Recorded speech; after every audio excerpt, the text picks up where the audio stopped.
Hello, everyone, and welcome to Hope to Hope Conference 2022.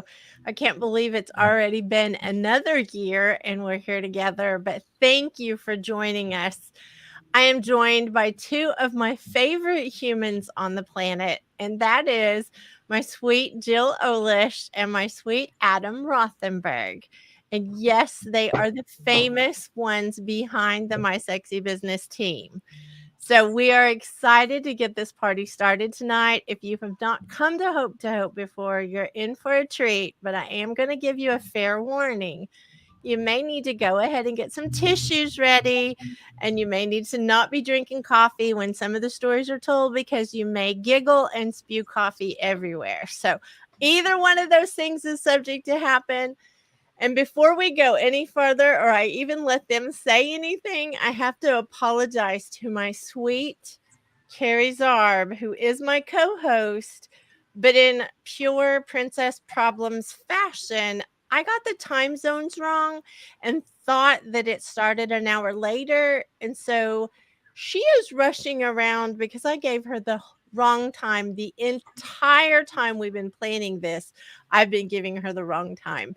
So I am so sorry, Carrie. I'm saying it out loud. I'm owning all of it because it's my fault, and I am so sorry. But Jill, would you like to introduce yourself, ma'am? Yes. So, hello, everybody. My name is Jill Olish. I am part of the My Sexy Business team. So, we're here having fun this evening, getting these conversations going. But I am from New York. I am a work from home first time mom and first time entrepreneur. And I am so excited to be up here for the first part to introduce Kim, as well as getting the questions rolling with Adam. Adam, if you'd like to introduce yourself.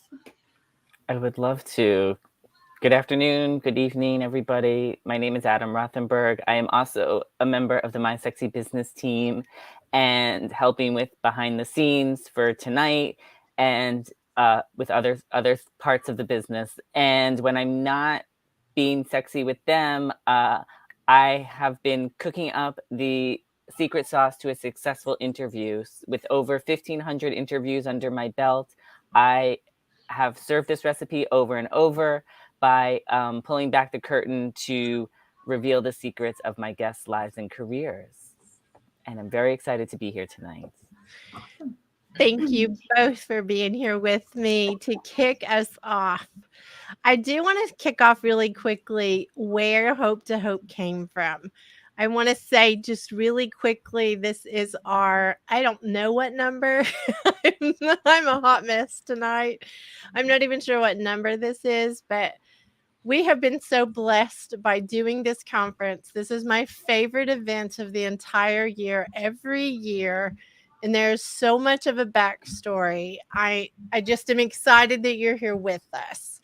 So I'm going to turn this over because I am being interviewed tonight by the famous Adam Rothenberg. Well, I'm very excited to kick off this interview. Jill, were you just about to say something? I was going to say, if you'd like, I will introduce Kim, and then I can let you go ahead and ask the first question. That would be perfect. Awesome. So to start us off, we are going to go ahead and interview the founder of and creator of Hope to Hope Conference, as well as My Sexy Business. So to introduce you to Kim, she is an Oklahoma princess married to a Texas cowboy with two naughty but adorable fur babies. And they travel full time in their RV, enjoying the life and adventures that they love. Being that they are digital nomads, you can find them at the local farmers markets by where they are currently camping and around campfires across the U.S. Kim's hubby, aka her sexy cowboy, and her love of people and are quite captivated by their stories. So they love just going around and meeting all new people and getting to know and build relationships with them. They also love to dance, but don't judge them because their goal is to have fun and not to perform. So Kim's mission is to empower women like her who come from places of poverty, prejudice, abuse, domestic violence, divorce, bankruptcy, being overlooked, undervalued, voiceless, and even homeless, to change their story to blissful success by discovering who she is, how valuable she is, what she wants, how to get what she wants, and how to give back authentically. You're going to make me cry before we even get started.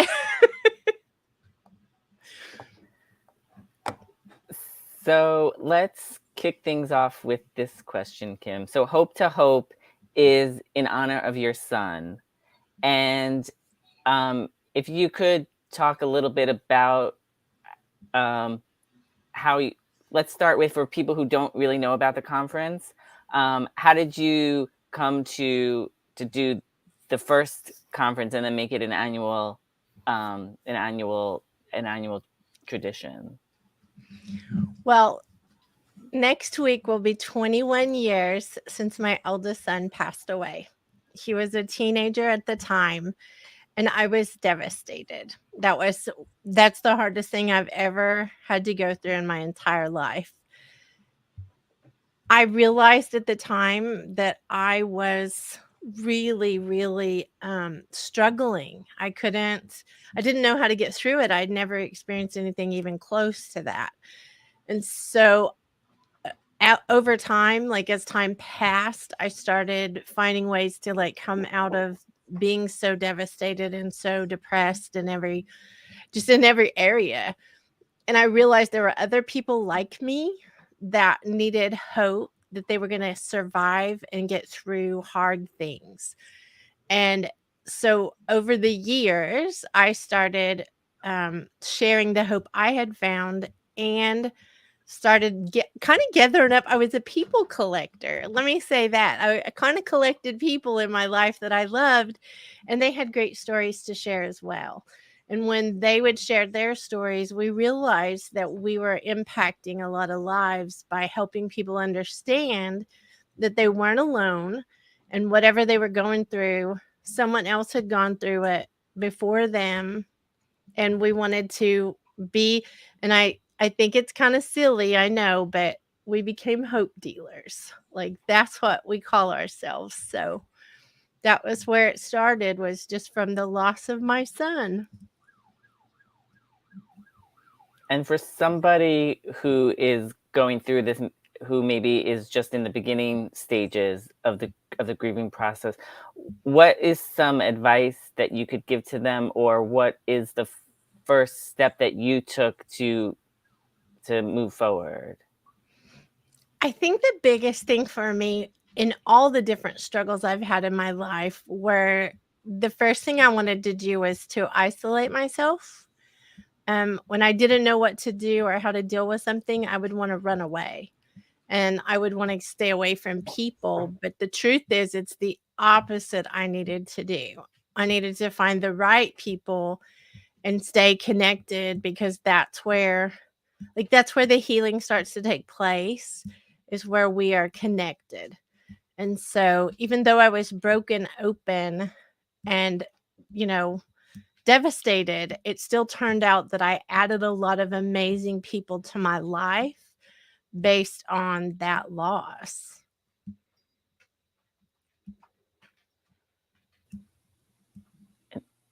Jill, it looks like you were about to say something.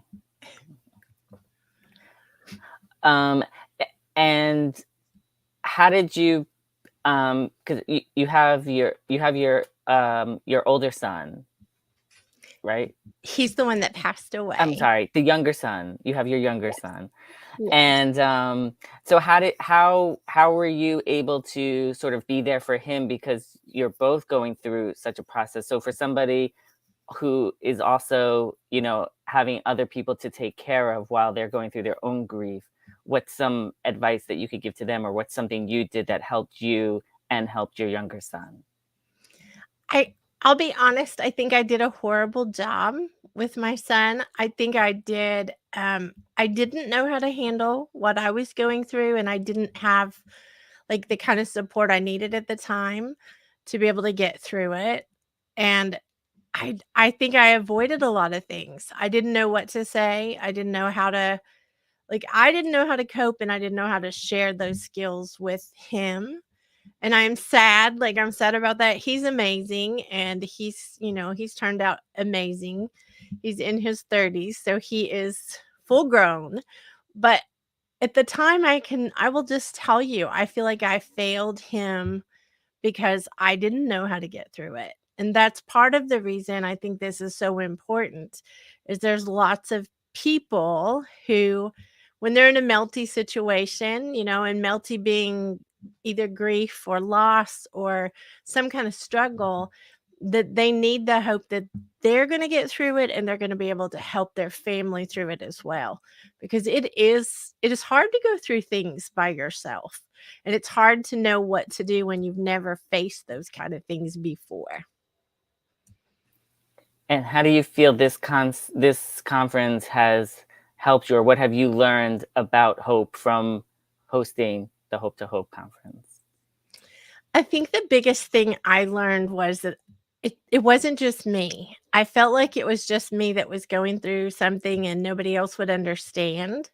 And I think that's the secret to, the healing and to getting through something is having that support and having someone around you be able to support you, and really I guess the hope is what was in front of me, and I was going towards the hope. I had the choice to go away from it, but I think that that's what these stories for the whole conference are about, is just all the things that everybody goes through and feels like they're the only one that that has ever gone through it. And it's not true. And it is something you can get through no matter what it is. You can get through it. But I think the hope comes from relationships around you and community.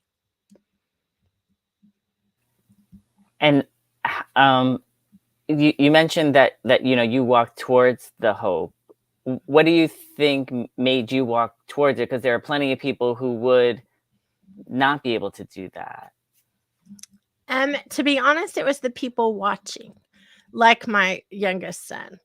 If I didn't get out of what I would call the dirt, if I didn't get out of the place that I didn't know what to do. If I didn't get out of that place, he wouldn't be able to. And so he, really honestly, he motivates me still to this day. I love him so much and I want the best for him. And me being able to get through it was going to help him be able to get through it. So it's kind of funny, Adam, because I have never really talked about that at any of the conferences, just so you know. And you just landed on something I haven't really shared before. But that really is a big part of why I chose to go forward and to find hope. And it's also a big reason why I share it is because there's lots of mamas out there, lots of, parents, lots of people that are going through things that they need that. They need that hope and they need that inspiration to know that they really can get through these things. I think that is going to help so many people because so many people go through grief and they make that choice to either walk towards the hope, but hearing your story, I think will help people walk towards that hope for them. What is something, or is there a speaker throughout the years that you've done this, the Hope to Hope conference, that inspired you, to continue on this journey of moving forward and sharing hope? I have to say that almost every speaker that has ever been on Hope to Hope, and there have been a lot, have inspired me in one way or another, because it takes a level of vulnerability. And I have to speak to this and say this caution out loud for this conference. There are a lot of things that can trigger people. There are things that we'll be talking about that may trigger some feelings and emotions. And I just want everyone to be aware of that that we're not here to upset anyone, but we are here to share so that during a really hard time of the year, which is the holidays, a lot of times people don't know how to get through things. And so the speakers that have been on the whole, like from the very first one on, they really do motivate me and inspire me to keep going because they're sharing their story. They're willing to share those places and be vulnerable. And one thing that I know came out of the passing of your son, which I think is a beautiful thing that you do, is at the end of every, like with us, at the end of every Zoom meeting, you always say, "Love you all," because you knew that before your son passed away, that was your last words to him, was that you loved him. So you knew that he loved you. How do you like find that love? How do you keep that love going? I have to say, Adam, you are so observant of things. Again, I've never talked about this really out loud. And so when I say I love you to someone, I mean it to my middle, but I also have no expectation of them saying it back because that's not what I'm saying it for.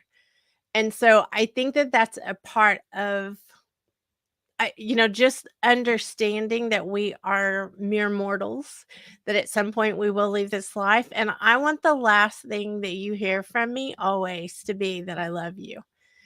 That was the last thing I told my son. I'm going to get all like, I'm trying not to, but that was the last thing I told him.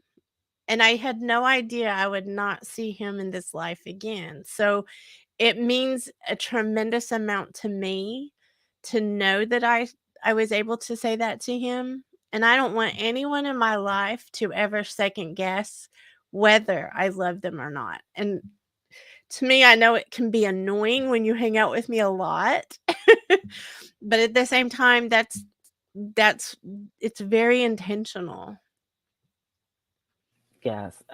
I mean, I never find it annoying. I find it very endearing. And, like this morning we were together, and then, I mean, literally the next minute we were going to Clubhouse. So we were on Zoom first, and you were like, "Love you." And I was like, "I'll see you on Clubhouse." In that instance, I didn't say it back, but there have been times where I do say it back. And I just think it's just such a nice way to end the call, to end our conversations. There's also another, within the My Sexy Business team, there's another sort of like internal event that you do to honor your son, and that's our fitness challenge. So what do you think, if you could, if you could like have one more conversation with your son, what do you think he would say about all of these things that you do to honor him? I honestly have thought about this a lot over the years because, 21 years is a long time, and you think a lot of thoughts in that amount of time. But I feel like he would be, like me, proud that so many people are willing to share and willing to be, good to other people, because I think there's a lot of meanness in this world and kindness is lacking. And the kindness that we can do by sharing and sharing hope with each other, I feel like that is a big deal, and he would think so too. And I have to tell you, Adam, the fitness challenge is actually for my living son because I need to be good to his mama and take care of myself so that I stick around too. Like that's part of the thing. I didn't honor just one of them. I honored both of them. But the fitness challenge is for that reason. I want to honor him by being healthy. And that is great, because we definitely need you around. So Thank you're you. welcome. You're welcome. And what do you feel are like, I'm gonna say three traits of your son that you really hold dear to your heart, that you carry with you, that you just want everybody to know about him? One of the things that he was so amazing at was building. he talked about building things all the time. When his little brother was 3, we got him some ducks, and he built at 5. He was only 5. He built him a duck pen, and he built a little house for them, and he did all that. He had all the little hammers and nails and all the things.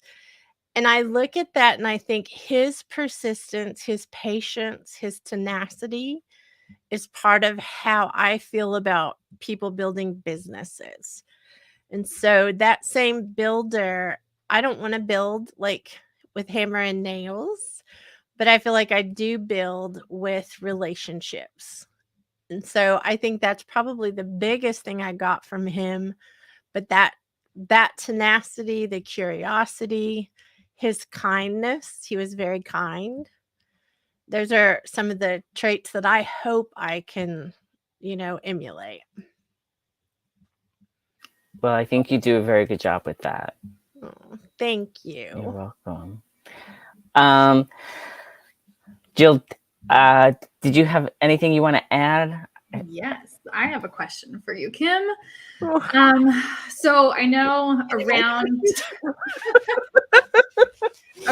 this time, we say it for a lot of big things that happen. You just mentioned it in the beginning, but you get melty. It's a period of all kinds of crazy emotions going around, swarming around. And that's going to be something that is going to happen tonight for a lot of our guests. Is they're going to get melty about their own stories, about listening in to other people, and everybody in the audience might get some teary-eyed, and it might start bringing up some melty for them also.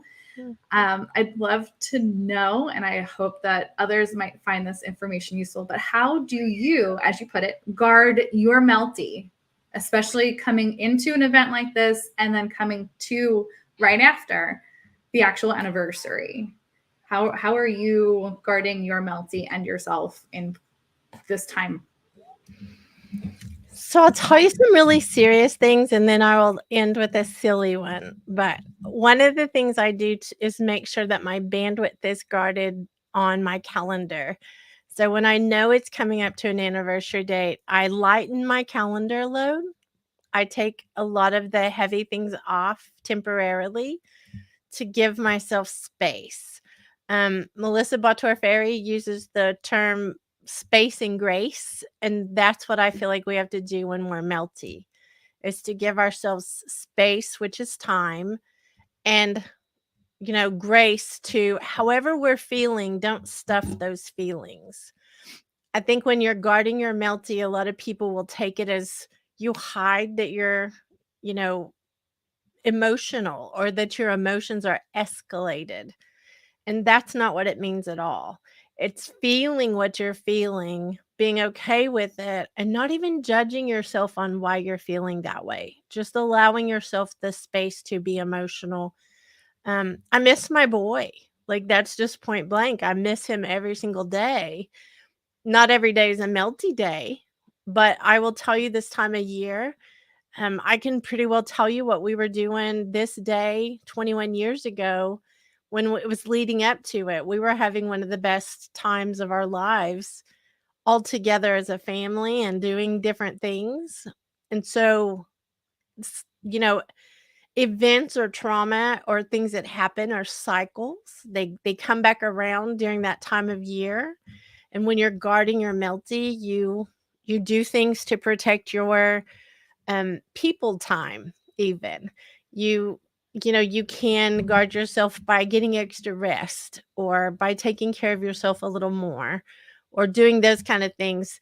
But I will end this little part with sharing that one of the things I do also is, on a day that I know I'm going to be super melty, I will put on extra mascara, because being a princess, I don't want my mascara to run. So a lot of times that will be something that helps me not to cry unnecessarily. No, there is a crying that is necessary, but sometimes we can provoke ourselves to feel even more melty, and that's what I don't want to do. So that's one of my silly tactics. I always make sure I add extra mascara on those days that to remind myself that I made it through and that I'm okay.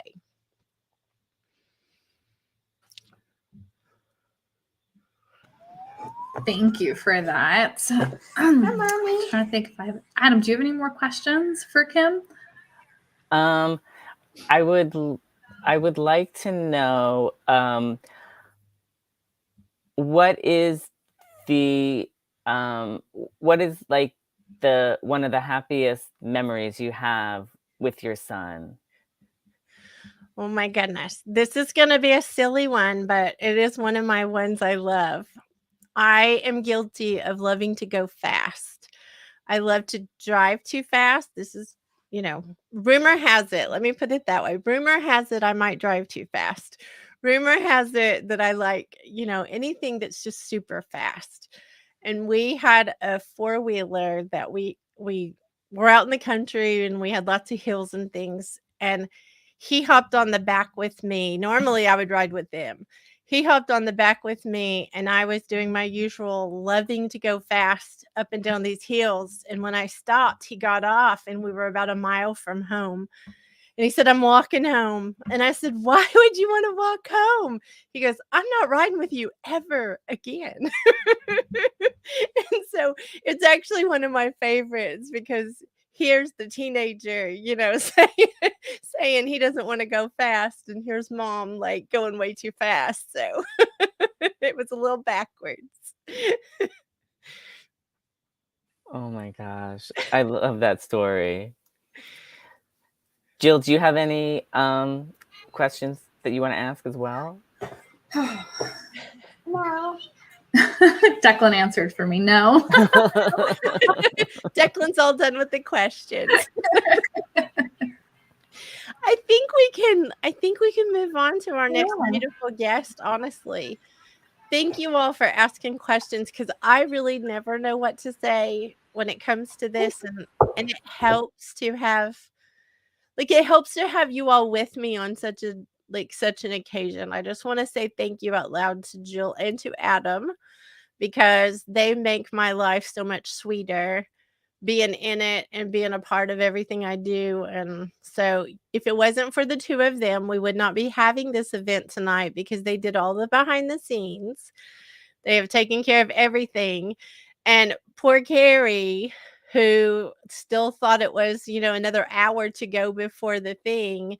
I am just so grateful that you all were able to step in and help me to kick this off because she will be here shortly.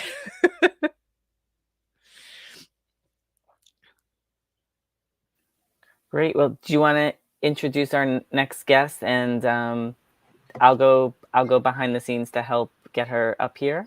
Absolutely. Jill, do you want to introduce her?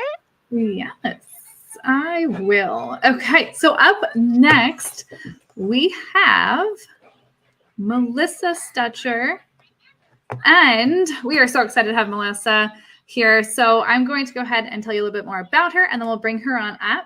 So when Melissa is not reminding people to stay hopeful, she's building her son's character by being the weird mom with passions spanning from organizing to various nerd fandoms. One never knows what color will spill out of Melissa. Being an extroverted invert type, you can generally find Melissa on the couch with her nose in a book, game controller in her hand, out visiting a local winery, or staying out too late for karaoke. We are happy to have you come on up, Melissa, and to have a chat with you. I know I'm giving away your behind the scenes nickname now. How are you tonight, Melissa? I'm gonna have to practice. Right? It's right there, written on the thing, right? I didn't know I had to follow Princess. Now I'm all like, oh God, oh no, I can't do this. No. Sorry. Get that warning. Oh my goodness, Izzy. I'm so happy you're here with us tonight. You have many stories of hope that you share. And one of my favorite things about you is the fact that when you leave a conversation, the words are always the same. You always tell us to stay hopeful. And I would love for you to share what that means to you and where it came from. Mm. I don't know if I remember where it came from or how it started, but my whole business started with the ideal of hope behind it. Even when I rebranded, I was like, if I keep one thing, it's going to be hope.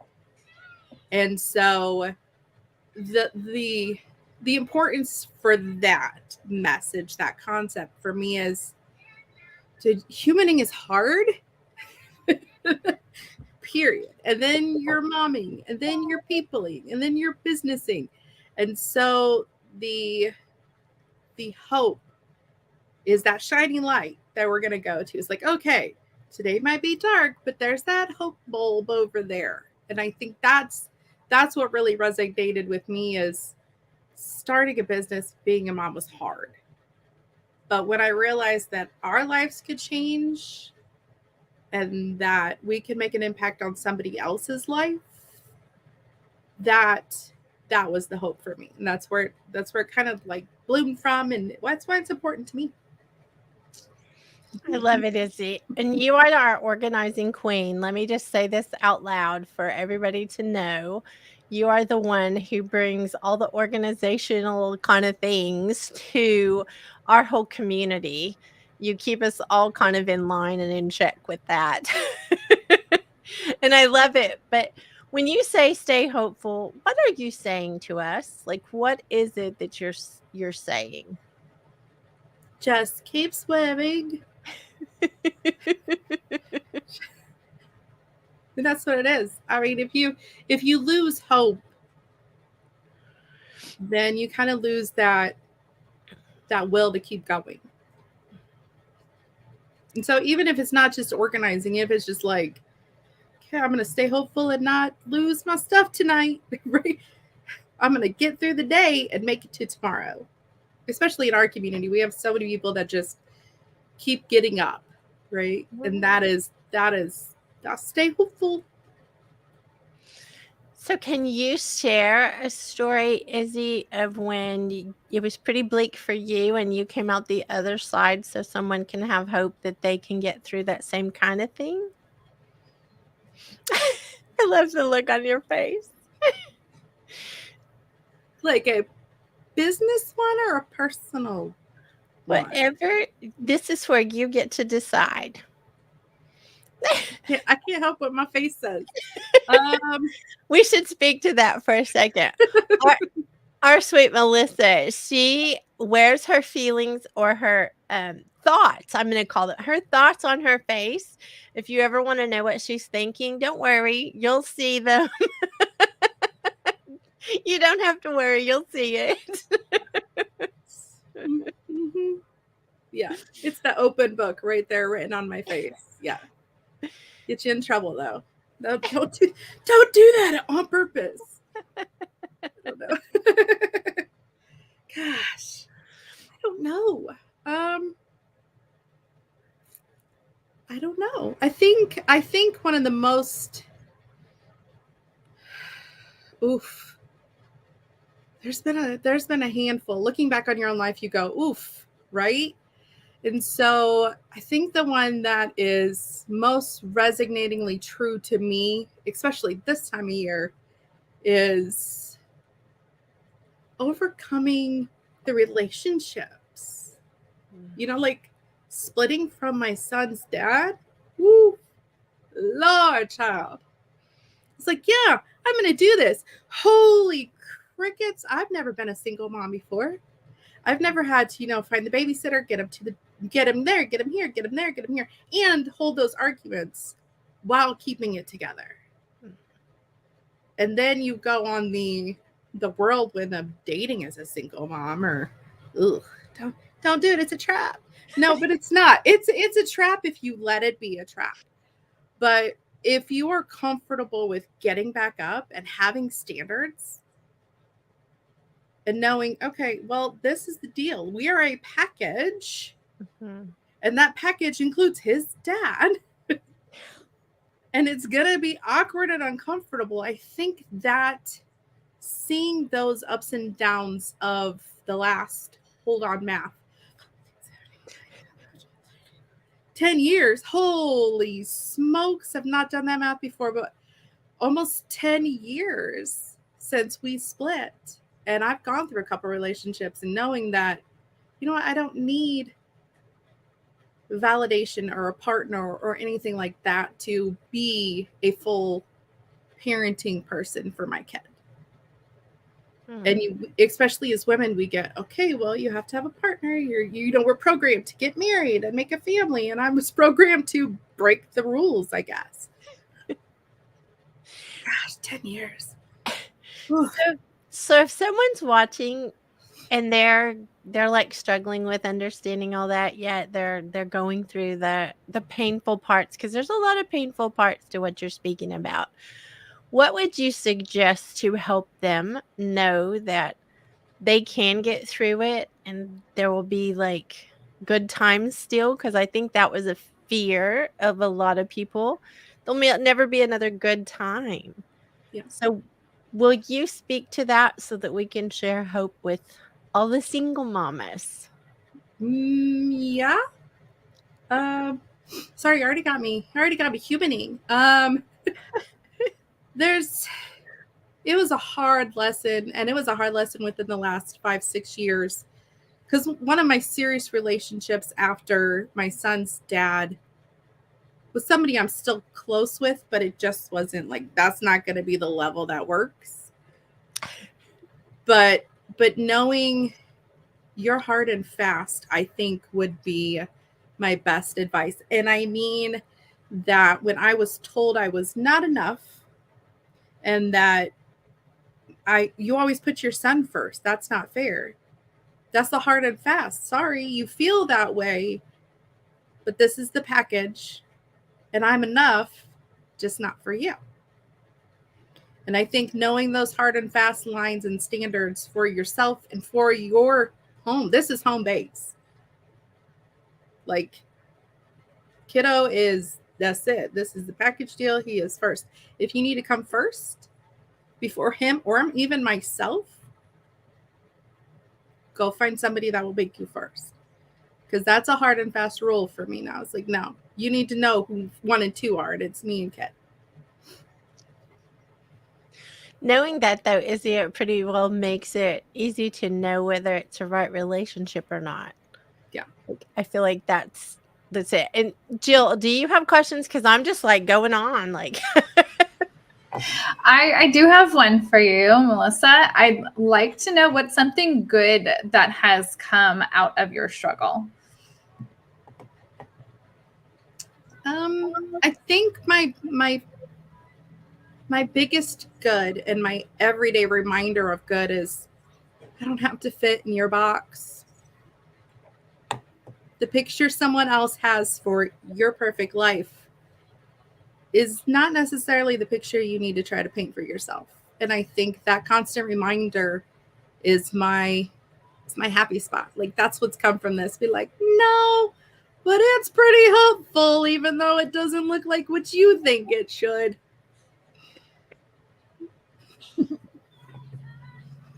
I like it.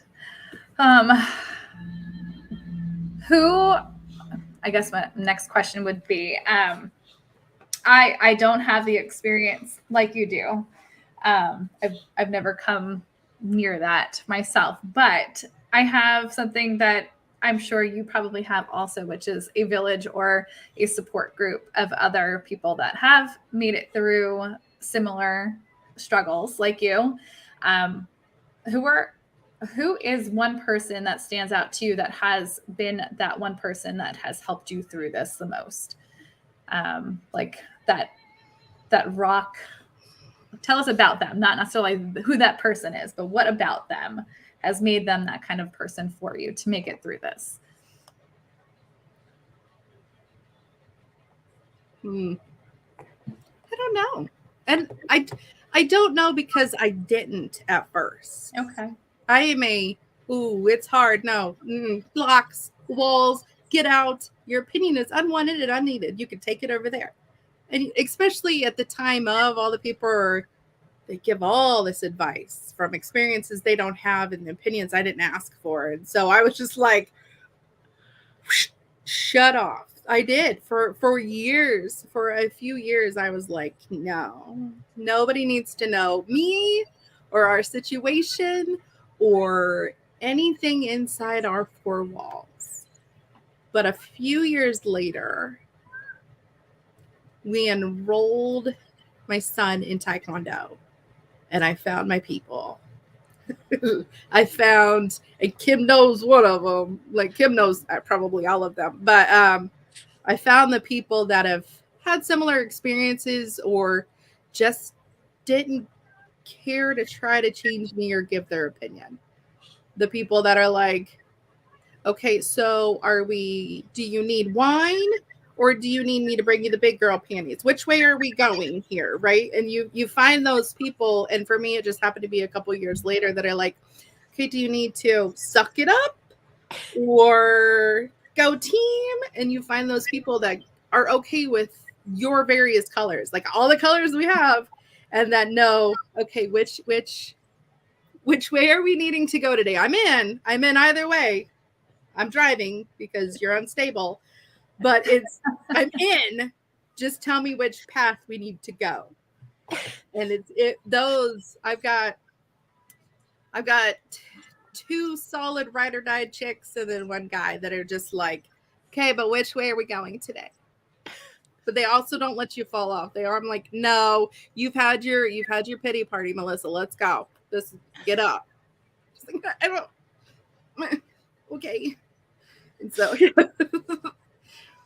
I don't know if that answered, but it kind of answered. I think so. I think it answered. We actually had a comment. Finding the people who can accept all of us is the sauce. So yeah, I think a lot of people can relate with that. Is that boom gate, as Carrie would say, that we all put up when we are in the midst, right there in the forefront of that struggle. And then it's going to take us some time to find the people that we're comfortable letting in because of that. So it's refreshing to know that you have those people, even though it took you some time to get that. Mm-hmm. Yeah, I think it takes time with anybody. I mean, it took a while even for us, and it feels like we've known each other decades now. In reality, it's not even that long. I know, right? Like, gosh, we look good for old. But even then, it's just, I was very walled when we first met. I'm like, you don't need to know me. Even still in the writing the book, I'm not putting me in there. Oh no, I need to connect with people. Okay. I have to tell that on you, Izzy. I do have to tell. So our girl Melissa here is a published author. That's the first thing, due to Holly Totten and all of her like pushing and doing all the things. Notice I'm not like I'm over here, right? I don't push anybody, Izzy. But Melissa really did a great job with her, her writing, and she's writing her own book. And one of the things that we've been telling her is we want more of her in it. And I think that that's one of the things that's hard for a lot of people, is especially people that have gotten bitten.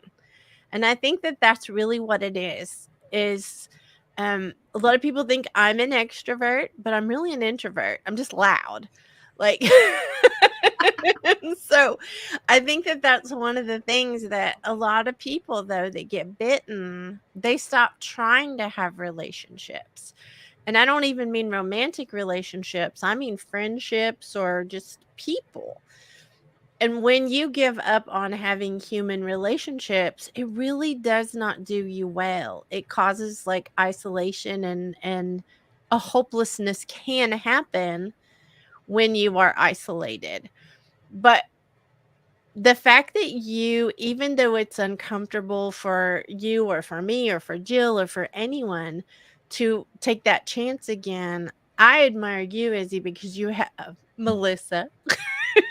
I just give up. I give up. Because like we met each other almost 2 years ago on Clubhouse, and you're part of my everyday world.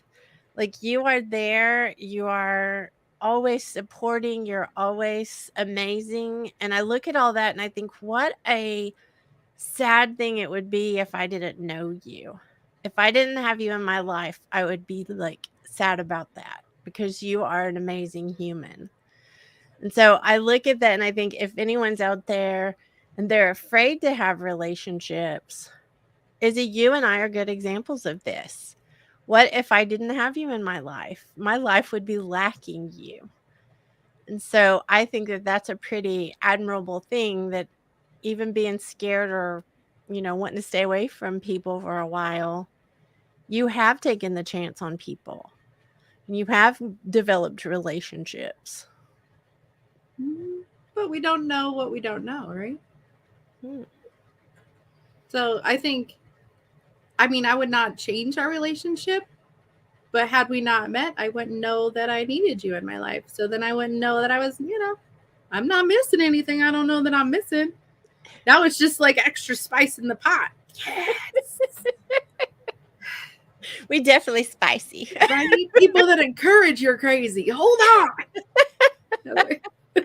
What is that funny that goes around on the socials of, you don't have to be crazy to be my friend. I'll train you. Right?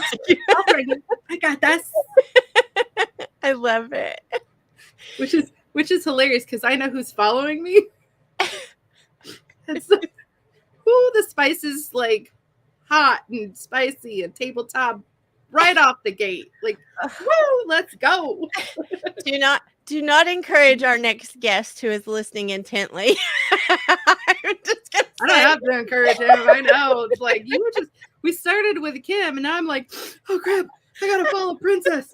I was like, that's okay. We're gonna start extra, hopefully spicy. And then I'm like, oh, I know who's on deck. Never mind.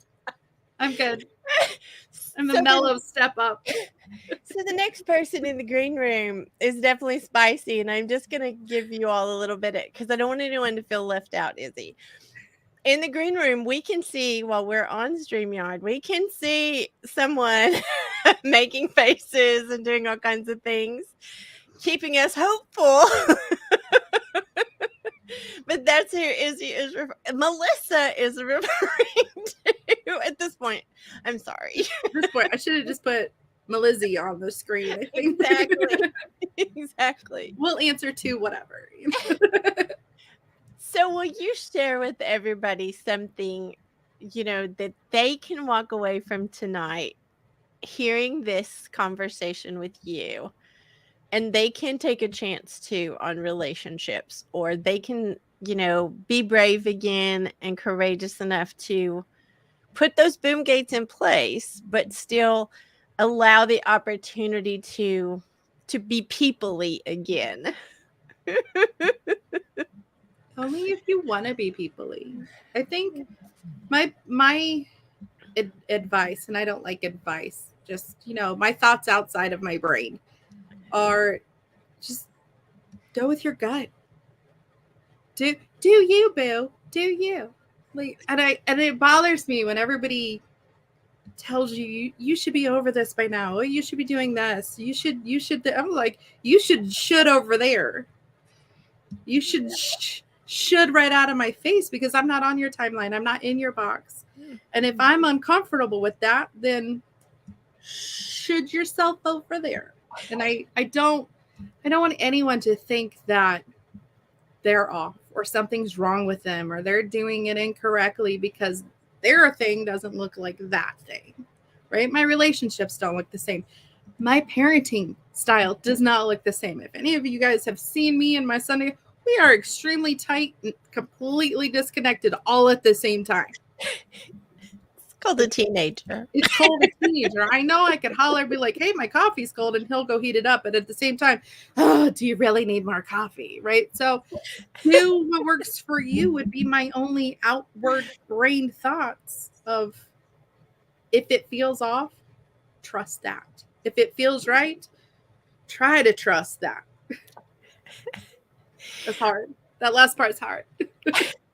I think that's a big deal, though, when you can trust yourself, because we look at other people and we try to trust other people, but it's us we have to trust first.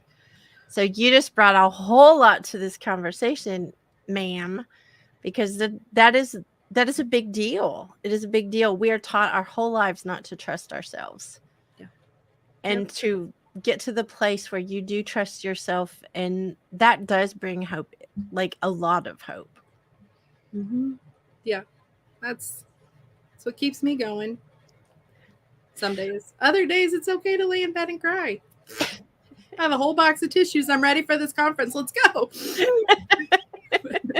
I'm always goofy. I love laughing, but that's what keeps me. It's like, I am what I am. We gave the warning right up front. Get your tissues and don't be drinking coffee while you're like listening, because you might, spit it all over the keyboard. This coffee that I chugged before I came on, and Isaac's like, "Why do you smell like coffee?" I was like, "It's in my veins. It's my pores." Or I just had a big cup. One of these. Jill, did you have anything else to ask Izzy? Oh!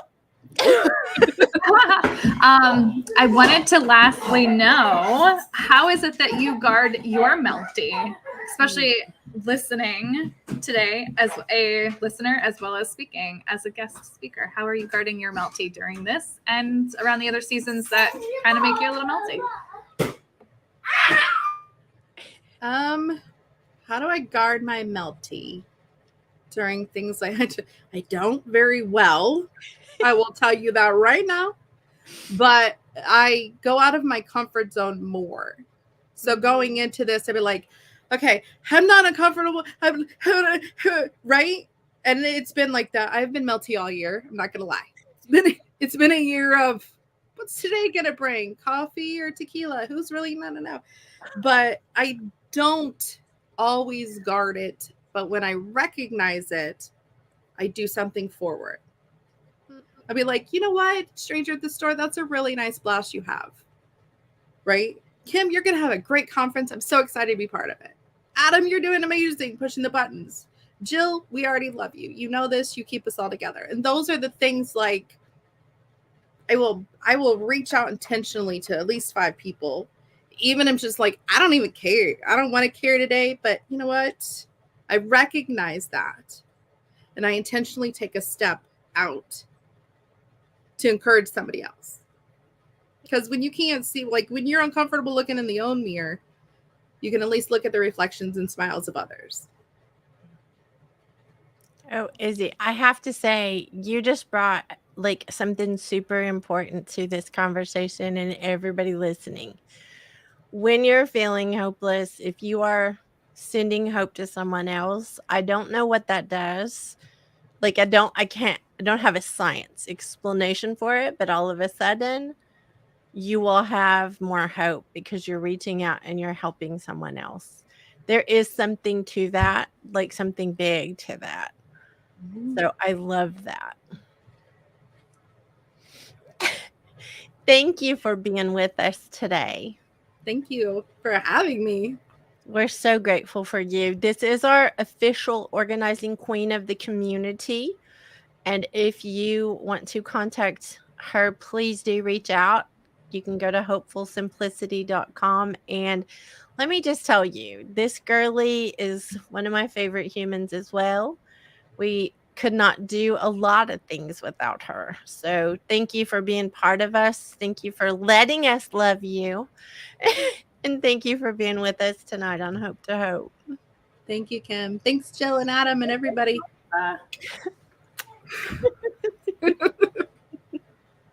You're so cute. So Jillo, I just don't even know. Like, this has been like an amazing thing already. Y'all are melting me and Izzy's melting us and like all of the things. We are off to an amazing start. And I did not bring my tissues to the table with me. And I need to run out and go get the next, as soon as I get off when Carrie shows up. But no, I'm loving this. That was a great conversation we just had with Melissa. I'm so glad to have just had that. Yeah. I am super proud of her. Like, I'm super proud of the things that she's doing behind the scenes because she is a big part of us as well. And just knowing, that all of the things that we do as hope dealers, as we call ourselves, it does take that vulnerable, it does take that sharing to make it that we can share hope. We can do those things. So we appreciate her a lot. Yes, very much so. And we have our next. Oh, wait, we have somebody here, Jillo. You stay with us, but guess who's here? And all I can say is I'm so sorry 25,000 more times. Would you introduce? No, you care, Jill, if I introduce? Please, I would love it for that to happen. Okay, so let me just say, I'm going to not even let her come up until I introduce her so she can't fuss at me or stop me. Our wonderful co-host for this conference, she was a co-host with me last year, and she's been a co-host with she is the co-host this year as well. Jill has done an amazing job, Carrie, of helping you be here and present. But Carrie is a financial designer by trade. She is an amazing human by all counts. She has multiple podcasts. She's a rock star podcaster who's in the top percentile of podcasters. She knows how to do like things that other people just dream about. Carrie does them just on the daily as if they're just normal things. She is incredible at so many things. Carrie, which parts do you want me not to say so that way I can say those before you get up on stage? We are going to bring up Carrie. She is the co-host. She's my partner in. We stopped saying partner in crime and started saying partner in change. But Carrie, I am a million times sorry for the time zone snafu. I don't even know what to call it, Carrie. It's just Well, so. Kim, I thank you for having me for starters. And secondly, let me say that Kerry doesn't read because all of the media content had the right time and I did not read it. And there was something else said probably once that just latched on. So here I am, a little bit late. Whoops. So the truth of this story is I've seen all that stuff too, never caught it. Carrie saw it all, never caught it. And then this afternoon while Carrie, as you can tell from her accent, Carrie is not from Texas, where I am. Carrie is from Melbourne, Australia, and she is an amazing human, but let me tell you, time zones, she's asleep when we're awake in the daytime and vice versa. So Carrie's asleep and I have no way to tell her, "Oh, I messed the time zones up." So, Carrie, thank you. Thank you for coming and not like being furious at me for like messing it up one more time. I could never be furious at a princess, right? And you're awesome for getting ready in 40 minutes. Record time. Might have been a little bit longer than that, ladies, just saying. Well, thank you so much, Carrie. And I needed you and probably Jill too for this next guest, just saying. It may take all of us for the next guest. Jill, would you mind introducing our next guest and then Carrie can get a little acclimated because I don't want her to like be just thrown right in. I'd be very happy to do that.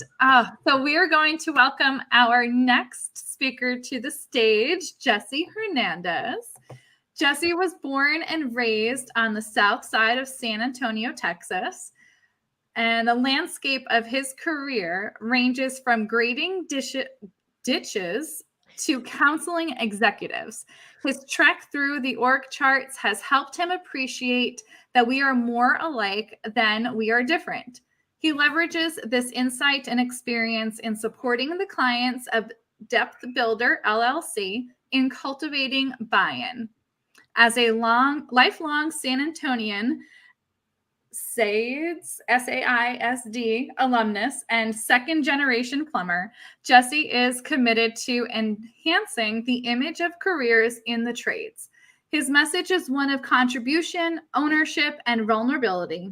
This message is visible in his podcast, Learnings and Missteps, and the live stream experience known as No BS with Jen and Jess.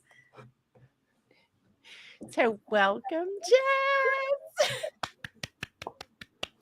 And you're on mute, Jesse. You've already been sitting too close. Okay, how about now? Here you go, Jess. Thank you. I love it. So, Jess, Yes, welcome to the Hope to Hope. This is not your first rodeo with us. that is correct. I think this is my second time. Kind of like my first book. Oh my goodness. So we might as well just start there because everybody will understand what that is. Jess came to me and he wanted to do a book. So it was in process, except he came with a second book and needed to do the second book the first time and then the first book the second time. And if you get confused, just hang out with Jess a little bit. It'll be worse. So let's just say that. Jess is an author. Let's just say that. How's that? I'm fancy. You're Yes. fancy. So, Jess, tell us something about you that we need to know that you know about hope. Oof. Well, this is gonna y'all hang in there for this response. So hope for me is dangerous and misleading. And what I mean by that is if all I do is rely on hoping something's going to happen, the likelihood of it happening is very small. And because of that, when I feel that hope, when I'm around inspiring people like y'all, when I see people suffering, or I see people doing amazing things and making amazing contributions to the world, that triggers hope. And I jump into action. And the action I jump into is aiding and supporting or creating the conditions to nurture and feed that hope into a reality. So that means it's a good thing, right? It's a good thing. I'm just not gonna, for me, I'm hyper action oriented. And so to hope for things, I'll say it another way. I've hoped for things in the past, and without action, they never came to fruition. And so disappointment, discontent, resentment set in. And so to just stop at hope is not enough for me. Hope for me is a trigger. It's an accelerator. It's an indicator or a call to action. And y'all know Jesse Land's a little twisted. So it's not a horrible thing, but without action, it's disappointment. So give us an example of something that requires an action that you've had to take action in your life. Oh my God. Well, the podcast, the Learnings and Missteps podcast, is an easy one. I was really frustrated about my situation. Man, sounds like there's a plane going to crash in my hotel over here. COVID hit. I was locked up. Not locked up. I mean, I've been locked up, but not this time. I was not like travel. I was travel restrictions. I couldn't travel. I was frustrated. I was whiny because part of the thing that brings me a lot of fulfillment is talking to students, parents, and educators about careers in the construction industry. And because of the lockdown, I couldn't do that. And I was watching a documentary of Danny Trejo. And in the story, I got some hope because one of the things he said was like, man, he's an actor. He's like, I don't act. Like, I don't care if I'm the A-list, lead actor, I get paid. It don't matter what role I play, I'm getting paid. And what I could do with that money is go out and share my message and serve others. And that gave me hope. Like, wow, I could do something. But I had to jump into action. So it was like, well, I could get my message out there. How could I get it out there? Podcast seems easy. I was just interviewed on one. Let me make a call. And so it was that hope of finding that fulfillment and an outlet to continue reaching out to parents, students, and educators that I had to act upon. Otherwise, I would have been even more frustrated, right? Like, because it's not happening. I had to make it happen. So, Jesse, how easy was it to start the podcast? Oh, starting the podcast was like a mazillion times easier than I expected it to be, right? Because it looks, I mean, really, when I sat down with my buddy Adam Gates, he was like, "Do you have a mic?" I'm like, "Well, I don't have a mic, but I have Red Beats and it has a mic." He's okay, so you have a mic, and I got a headset, got a laptop, got internet. Like that's all I needed to start a podcast. Creating episode like the what do you call it? The pictures and all the stuff for people to look at. I mean, if you go back 2 years ago and look at some of the earliest episode art that I was putting out there, a former plumber did it, right? Like it's just scabbed together, whatever, it's out there. So it was very easy to like make the decisions and push the buttons. But there's work, like there's hidden work, like the editing of the podcast, scheduling stuff.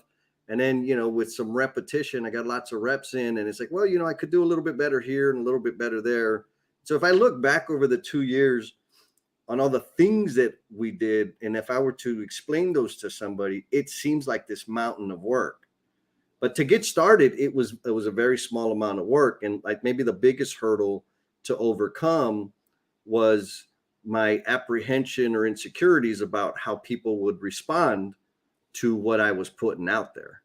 And like it's like flashing. You just got to do it.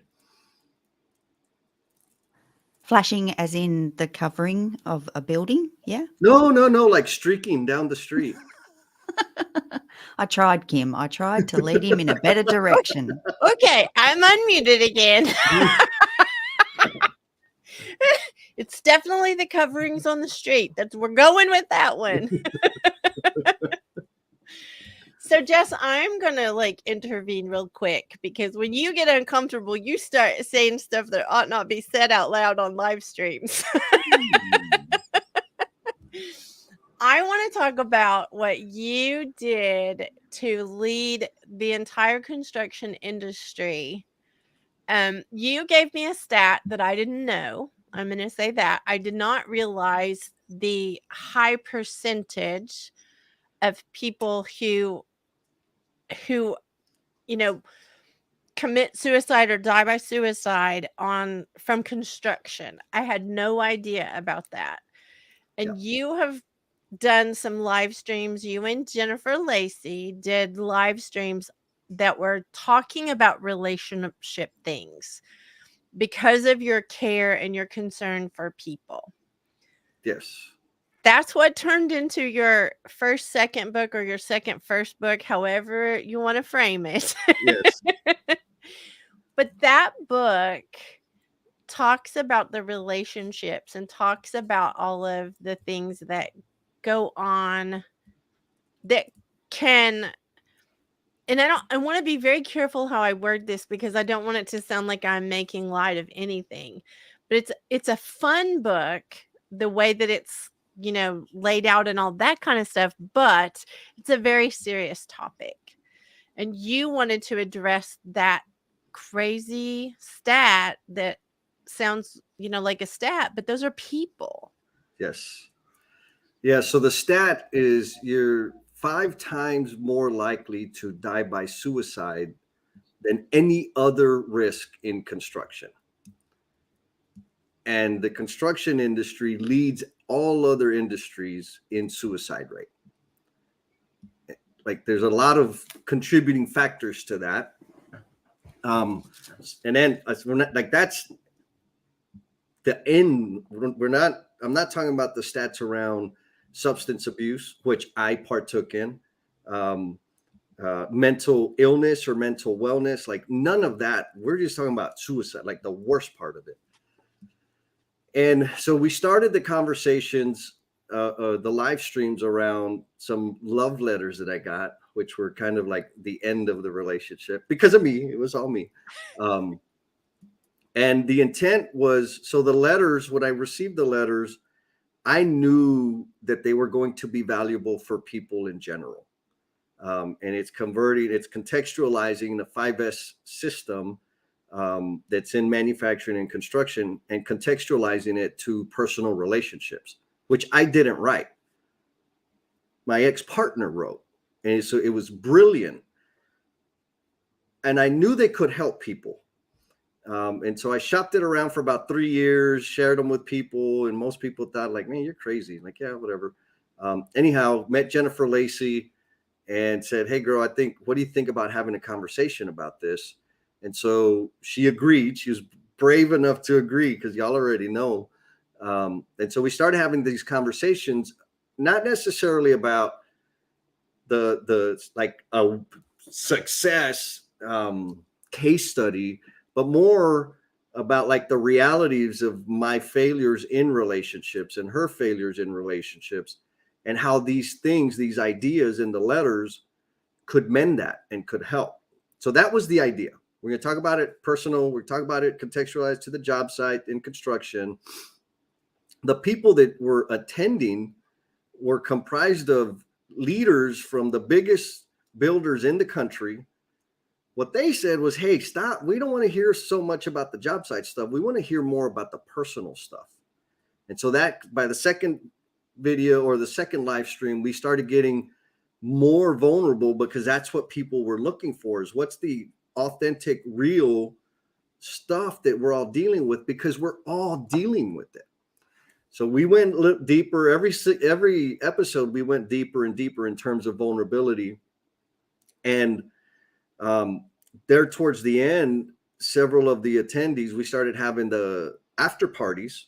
So we'd do the live stream, and then we would have a call on Clubhouse so that we could all, talk and interact more directly with the audience. And several of the audience members, Thomas LeMay, Buddy Brumley, were commenting about like, man, this is what we need in this industry. At which that then led to a 6th episode with Thomas, Buddy, Adam Hoots, who's going to be on tomorrow, Spencer Easton, and Brian Winningham. And they all shared how the maladjusted behaviors that we have in construction eroded their personal relationships, and even or more profoundly, their professional relationships, and how it affected them as a human being, and how these conversations, these ideas that are in the book, Lean in Love, could help mend that. And that's the one. And so 2 things came from that. Buddy said it best. He's like, man, I wish there were more S's, because I don't want these conversations to stop. And we were having them every Saturday morning at 8 a.m. and people kept showing up, and more people and more people.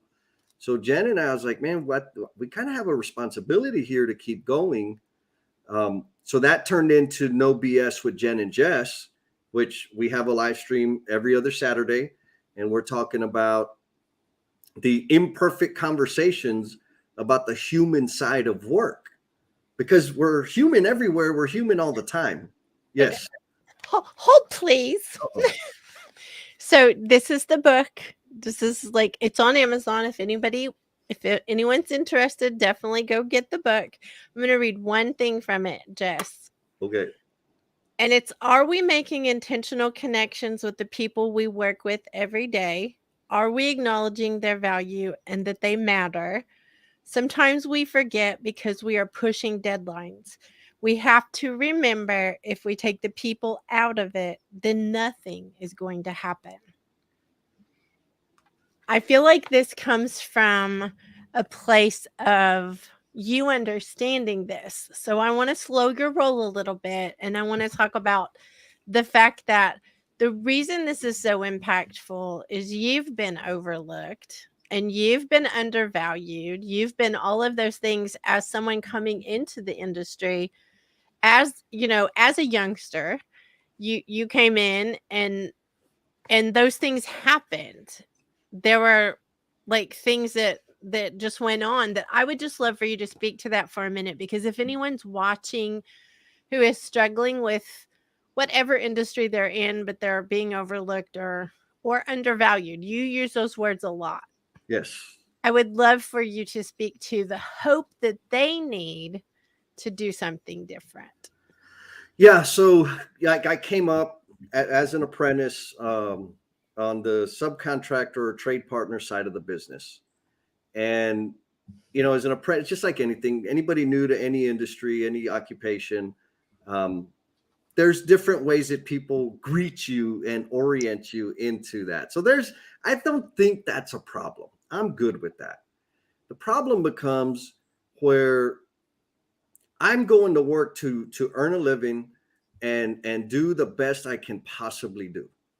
And in construction, so I'm working on this job site, and there's an external entity that is also in charge of me, which is the general contractor. I'm doing the best I know how to do, but that general contractor is going to come and yell at me because I don't have the right ladder, or I don't have the right glasses, or I don't have the right equipment. I'm not doing it on purpose. I am working with the resources that I've been provided with. I have no means or recourse to comply because I didn't know any better. And if I respond that way, guess what the response is? I don't want to hear your excuses. I was going to say, this is the G-rated version. Yeah. No, I'm not going there. But that's the, like, I don't want to hear your excuses. Go home. And so often it's like going into a situation ill-equipped to fulfill all the expectations that have not been communicated. And so I'm ill-equipped to fulfill the expectation. I don't know what the darn expectations are. And because the way the system is set up, I'm swimming in failure. Every single day we're behind schedule, we're over budget, there's people in my way, I'm in somebody's way, and hurry up and finish. So it's this perfect situation of misery that sucks life from us. And that's not even talking about the risk that's in the work. The way that the work is designed steals life from the men and women that are executing the work every single day. And then add the elements, right? It's super, when it's hot, girl, it's hot, like sweaty hot, like sweating everywhere. You don't really want to be sweating type of sweating. And when it's cold, it's the same. And so now all of this that I've just described is an absolute reality. And it's also amazing. Otherwise, I wouldn't be advocating for it, right? And so maybe that's where the hope element lies, in that it can be amazing. And I'm working very hard to make it more amazing. And so No BS with Jen and Jess is absolutely one of those countermeasures to attack it from one direction. I also do some mind twisting around helping leaders earn buy-in and actually help them or equip them with the thinking to redesign work to better respect the men and women that are doing the work. And there are organizations out there in the industry that are 100% bought in and doing these types of things. I mean, I've been on job sites, and it sounds goofy, but just to give you like some contrast, there are job sites where there's a porta potty that a whole bunch of people are using. There ain't no paper. It's full of graffiti. It's full. Yeah. Like, it's not an attractive thing. Like, I'm not going to go take a nap in there, but that's the only option.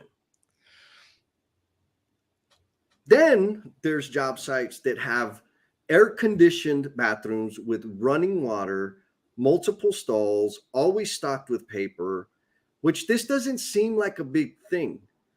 Now, put yourself in the environment that I described at the very beginning, and then the one private piece of life that you hope to have some measure of comfort and dignity is the worst one. That's what some of our people are living through, and possibly with no end in sight. And so there's the hope, right? Is there are organizations, there are general contractors, there are leaders out there that are making the investment to honor and respect the people that are doing the work. And so when we talk about appreciation, some people throw pizza parties. Thank you, but I got to get rid of that pizza after a little while. And if that toilet is jacked up, I don't feel very appreciated. Save the pizza, give us some humane facilities to use, right? Like, that's not all I'm saying. There's a whole lot more to do. I mean, there's all kinds of leadership, and I was guilty of it at every level of leadership that I had, where I didn't speak to people to understand who they were as a human being. I spoke at people. I treated them like objects. And that doesn't feel good. I mean, we've all done, I'm going to say we've all done it. Walk in, you see landscapers, you see people working up on a ladder, maintenance people out on a job site, and walk past them like they're a piece of furniture. Don't make eye contact. Don't smile. Don't say hello. Don't ask them how they're doing. So imagine going to work in a very stressful environment, and then the general community looks up every time they see a construction worker, what that does to a person's psyche. And so all of my efforts now are to help combat that, right? That's why I have to stay super sexy, is so that people understand that construction workers are super sexy too. But be an advocate and a representative for the unseen, unheard, unnamed men and women that are doing the work. And the horrible part is they all have voices. They all have names. And we just don't take the time to learn their name and hear their voice.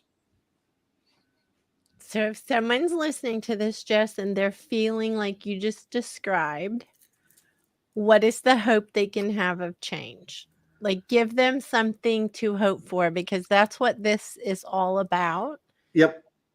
So I'm going to go beyond hope because y'all already know how I feel about it. What I'm going to say is to that person that's not that person, the people that are in that situation, you have an option. Find an environment, an employer, a company, or a different trade that has or demonstrates an appreciation for people. There are companies out there that have professional development programs for their employee, apprentices, laborers. They have succession planning to help build the capabilities of their people and help them expand their earning potential. They are out there and they need people badly right now. So if you're working, I mean, here's the thing. When I'm in an interview, I'm not the only person getting interviewed. Them fools in front of me are getting interviewed too. I get to pick my boss. Everybody gets to pick their boss. And so maybe that's it. Shift your thinking just a little bit and pick better bosses, pick better companies to work for, because you can absolutely exit yourself from that damn misery that you're swimming in right now. That's all. Carrie or Jill, do you have any questions for Jess? I have to say, Jessie, firstly, thank you for everything that you've contributed, but you actually make it difficult to ask a question because, but I will say that sounds really simple, and that does sound like action that humans can take. However, what about the people that don't have those options? What about the people that don't have, and you spoke about this in the mindset of switching it, that you're interviewing them. But what if we feel like our choices aren't there? You know, someone might be in a position right now that they're fearful of leaving because they've got to put food on the table. So what would that look like for someone that's in that spot of fear of leaving because maybe there's not something out there that they see as possible? That's a brilliant question, Miss Carrie. Thank you for that. And that's almost like crowbar type question, I gotta say. Um, so I understand, like, it's easy for me because I've done things in such a way to enable me to be that way and think that way. So when I was stuck in it, when I couldn't get out of it, and I really had to look deeply and take ownership for the fact that I was the number one contributor to my situation, period. So that first thing I had to do was take ownership for my end of it. Now, what does that mean? Like, for real, for real, for real, for real, I thought I needed to make more money. And my problem was that I was not making enough money. So I have to stay in this miserable job. I have to stay in this miserable situation because this is the income that I need. But I didn't have an earning problem. I had a spending problem.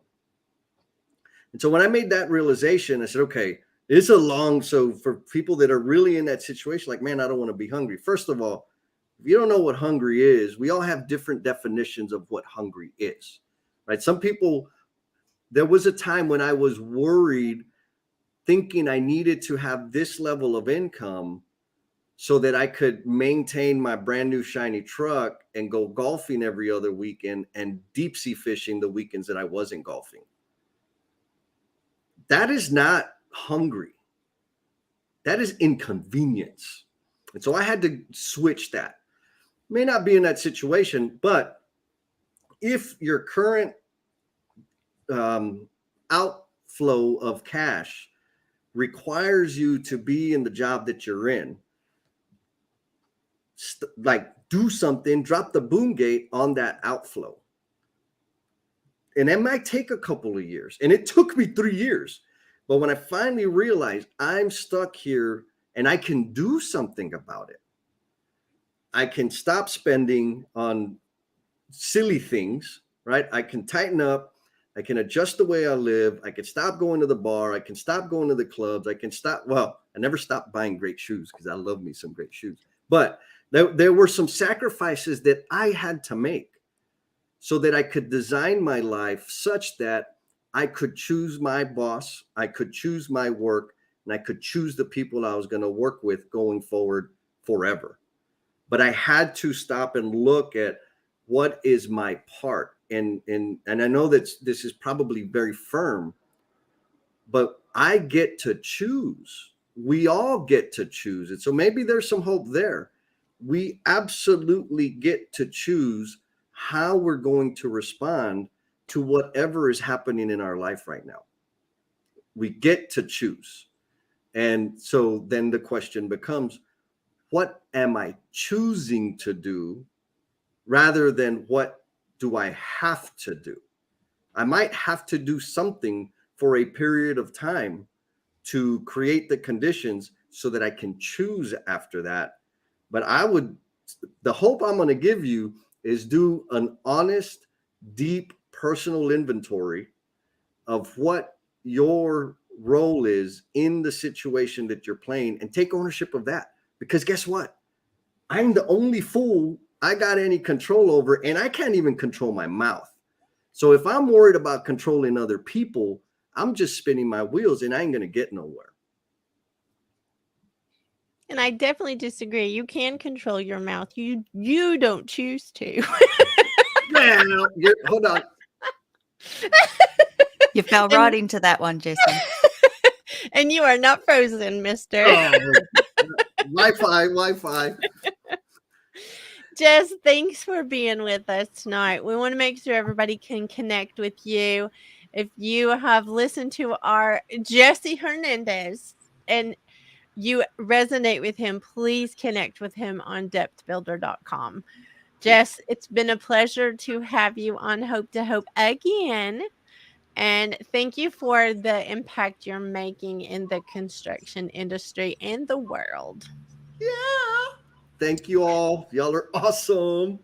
Love you. I'm gonna go put my Halloween costume on.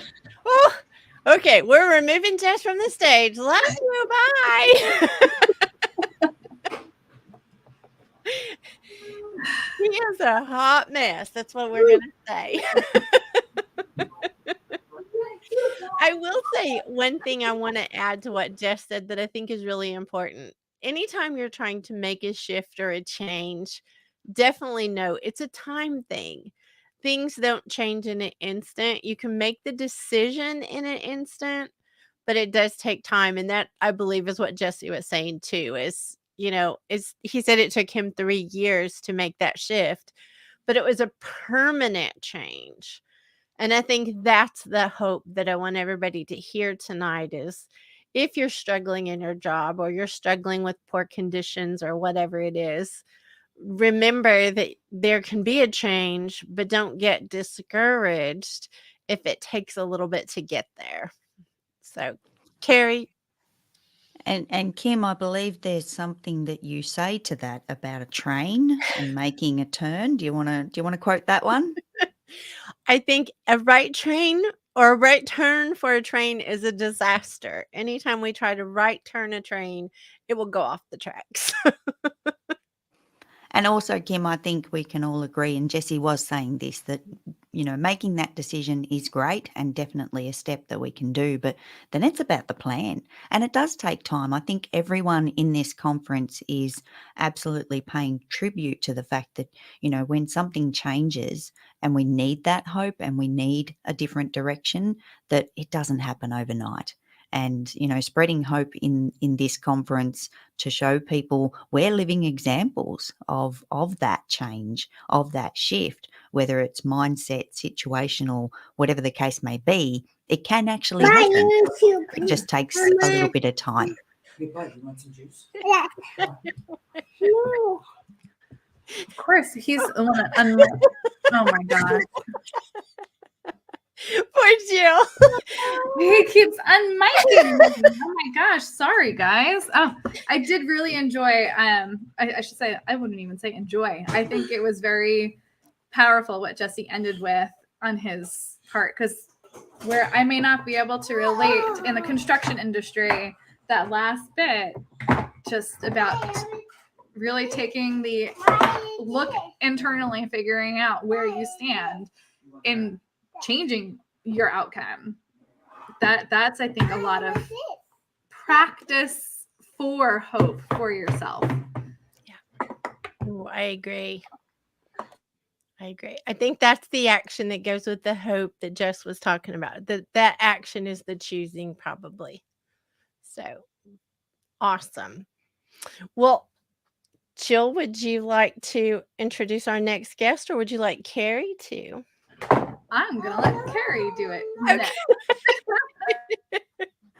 Only Hang because on. there's a 2-year-old in the back. I wish I had a baton that I could physically catch, but I've got it. No worries. Thank you, Jill. I appreciate and let me say, I appreciate you and Adam covering me this morning in my tardiness. And you guys obviously rocked it, so that was fantastic. I am just going to bring up, I've got a little bit of a thing here somewhere. Here it is.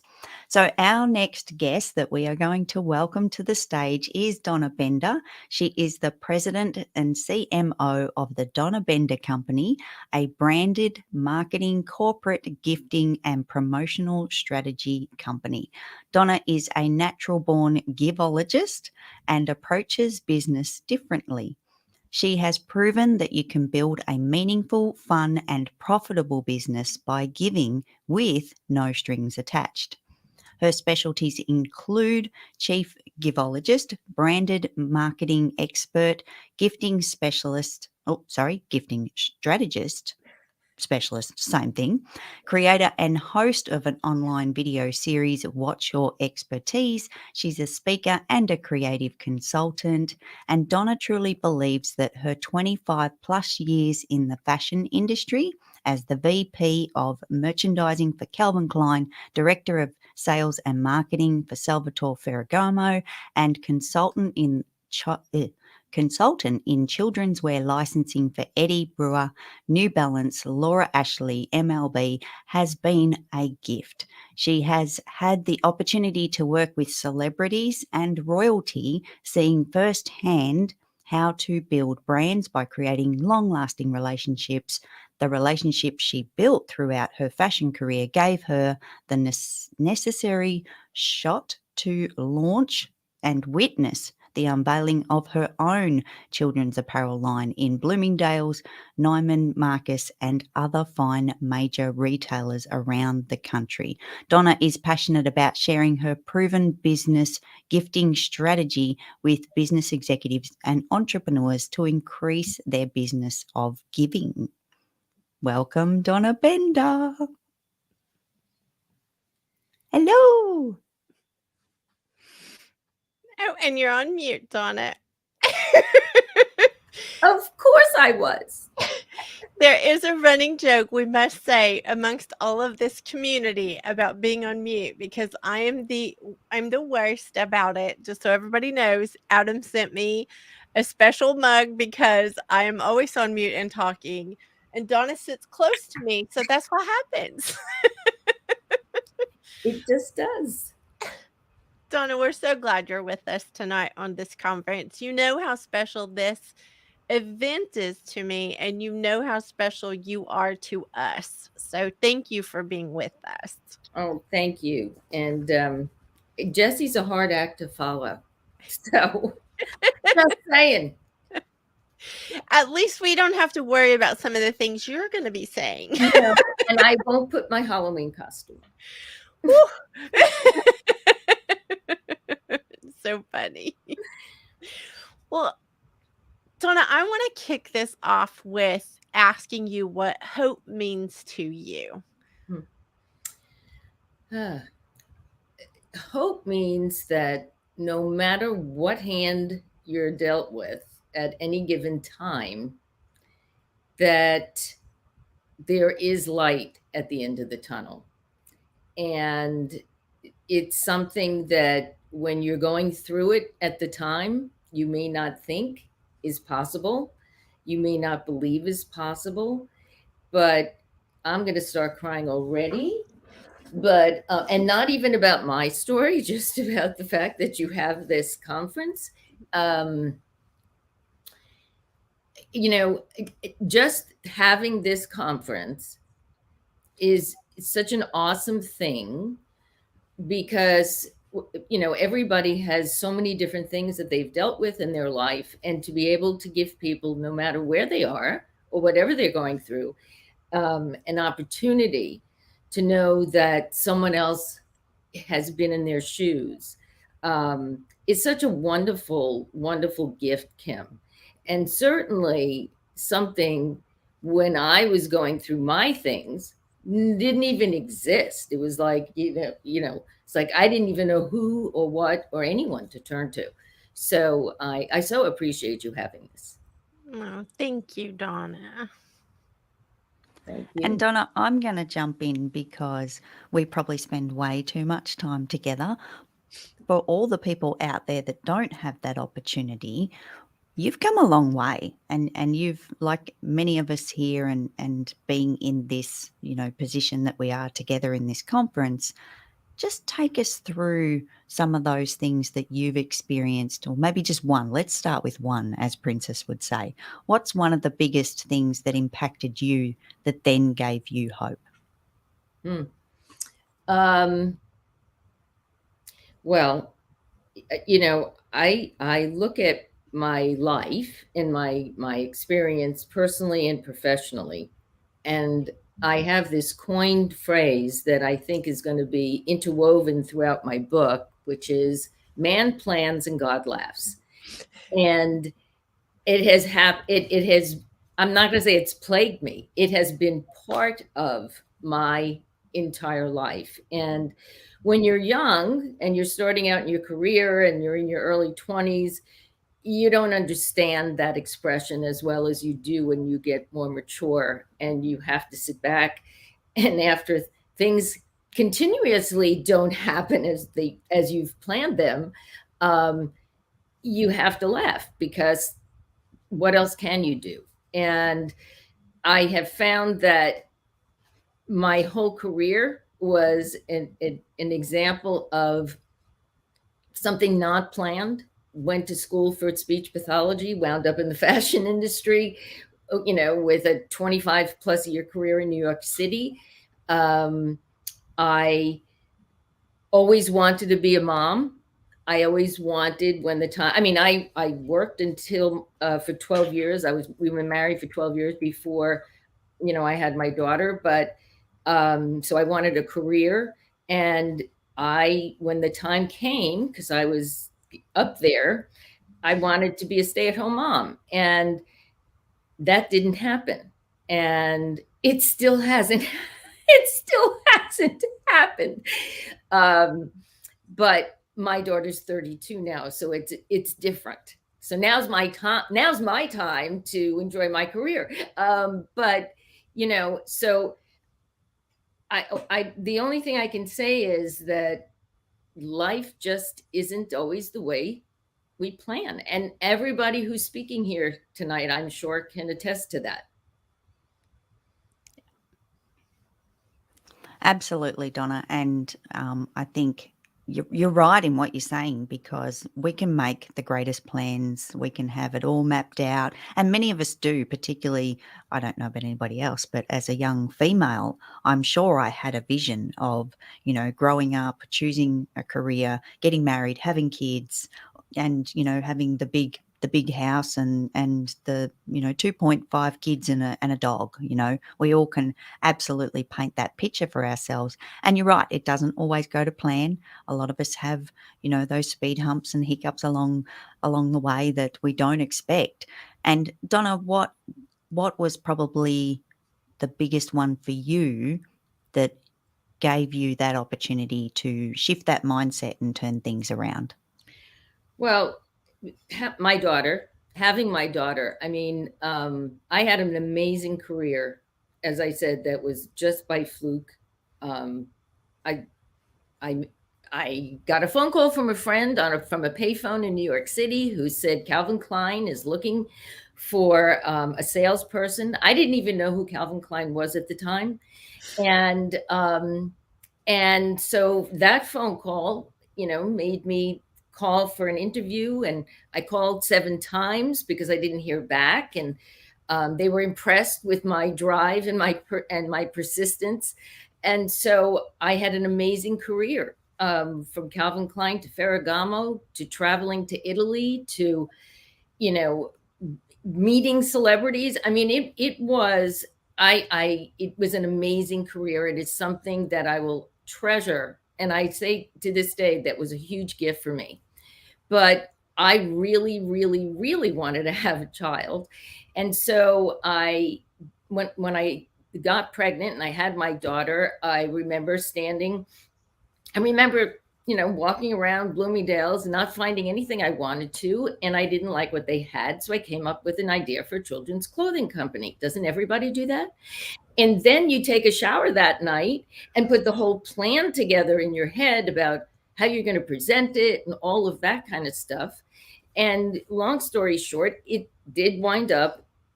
apparel did wind up in the same department that I was standing in a year and a half earlier, not liking anything I saw. So the fact that it happened, I never thought about it. It's like now looking back at my career and I'm thinking, I go, what I did could never happen today. First of all, I didn't go to school for that, and it's all those things. But when I had my daughter in my 25th week, I wound up with premature contractions. So I was on my back for the rest of my pregnancy. And I was in the hospital and I begged them to let me out. And we had rented a house out in in a beach resort area.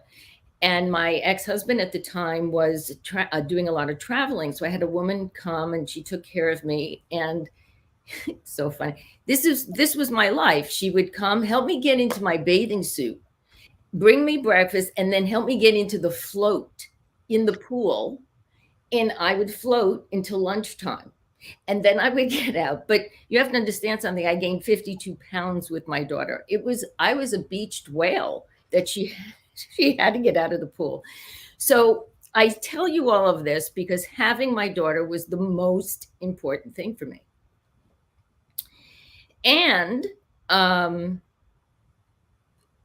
as the cards are on the table. Things just did not work out with my relationship, and wound up in a very high conflict divorce and custody case.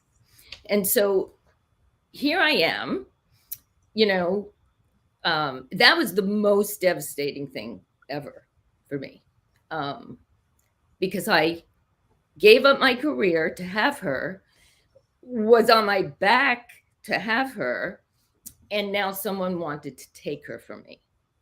And I know it's a different kind of take than what Kim has experienced, but it was a take nonetheless. And there was a lot of stuff in the background, a lot of stuff going on in the background for years and years and years. But the hope and the hope that I want to share, and I never thought that at that time I could even share this, is that somehow, magically, I was able to forgive. And my ex-husband and I walked my daughter down the aisle this summer together for her wedding. And if you knew me when I was going through all of that, you never would have said, you would have like, there is no way that is ever happening. And I realized that, there's so many expressions that I've read, I've shared, or I've read and people have shared, like, keeping resentments inside of you is like drinking poison and waiting for the other person to die, because it's eating up inside of you. And it doesn't do you any good holding on to all that negativity. And as I say, while you're going through it, it is, there's no way. I mean, I never thought my daughter would, years later, thank me for fighting for her. And so, and people kept saying, oh, she'll thank you one day. I remember standing in the subway station. I'm going, there's no way she's ever gonna thank me for this. But I just couldn't let her go. I couldn't just say, yeah, sure. So that's my story of hope. That, where you think that there's no way you're going to get out on the other side, not only can you get out, but you can also let it go. And if I had one thing that I wish, I could change, wasn't my career, and it wasn't all the fun things I did with my daughter. It was just how that conflict, that high custody battle, affected her, and having her stuck in the middle of that. Donna, I appreciate you sharing your story with us, and I guess it would relate to so many. You're not alone on that journey. I'm sure you felt alone at the time, and I think it's definitely bringing hope to so many of us globally that are tuning in and catching this story, because when we're in that moment and it becomes a little bit of, fight or flight type of thing, you chose to fight. And you were doing, what you thought was the right thing to do. And it's never something that, children can go through easily. No matter what we try to do as parents, we can only protect so much from that environment and what's actually happening. But I think it's that the hope I take out of it is that you're actually a guiding light to us to know that, down the road, letting go and actually moving on and looking for the silver lining is possible. And I love what you said about that mind shift of, the resentment and, everything that we feel we can easily carry with us. for a very long time. And I love the fact that you've shared that hope of letting that go. And I understand how beautiful your daughter's wedding was, and how amazing that must have felt for you as well to be in that position. So thank you, Donna. Oh, thank you. And we've seen pictures, so we know there's proof of how beautiful you were walking down the aisle with her. She was beautiful. Thank you. Donna, I think whenever you're talking about this kind of like messiness when it comes to families, being in a family, being in a community is messy because there's lots of humans involved.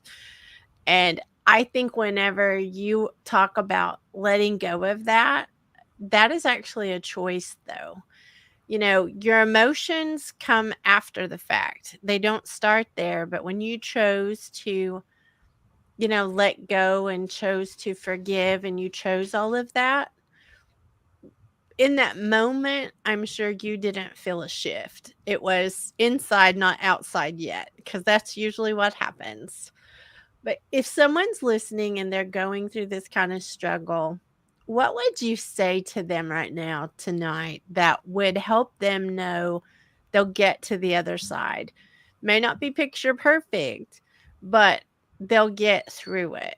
What would you say to them? If it's a similar thing with children involved, the one thing that I would love to share with people, and this is the thing that I regret the most, is not letting your child be the ping pong ball between the both relationships. And as much as you think you can, I always, when you have children and you only hope that the decisions that you make for them are going to be the right ones.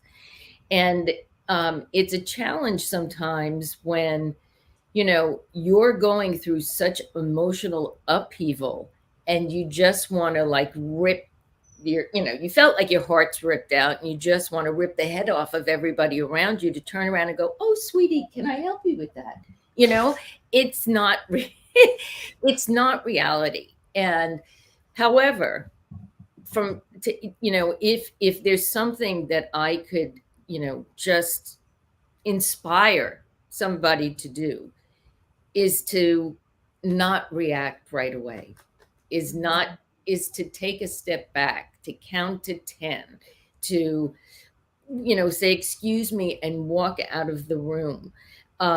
Those are things that, again, when she came out, she didn't have it in her hand to tell me.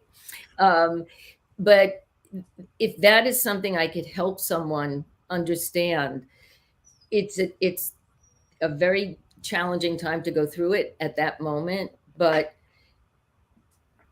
it will do your child so much good if you don't allow all of that emotion to just be worn on your sleeve, and look, it's tough. I'm not going to say it isn't tough, but wear less of it on your sleeve. Let's put it that way, because we're all human. We're all going to make mistakes. But if it's something that someone can think about, or see if there's some place that your child can stay for the night so you can cry and scream and rave and rant and take your bath and do things for yourself. Those are the things that I hope people can take from this.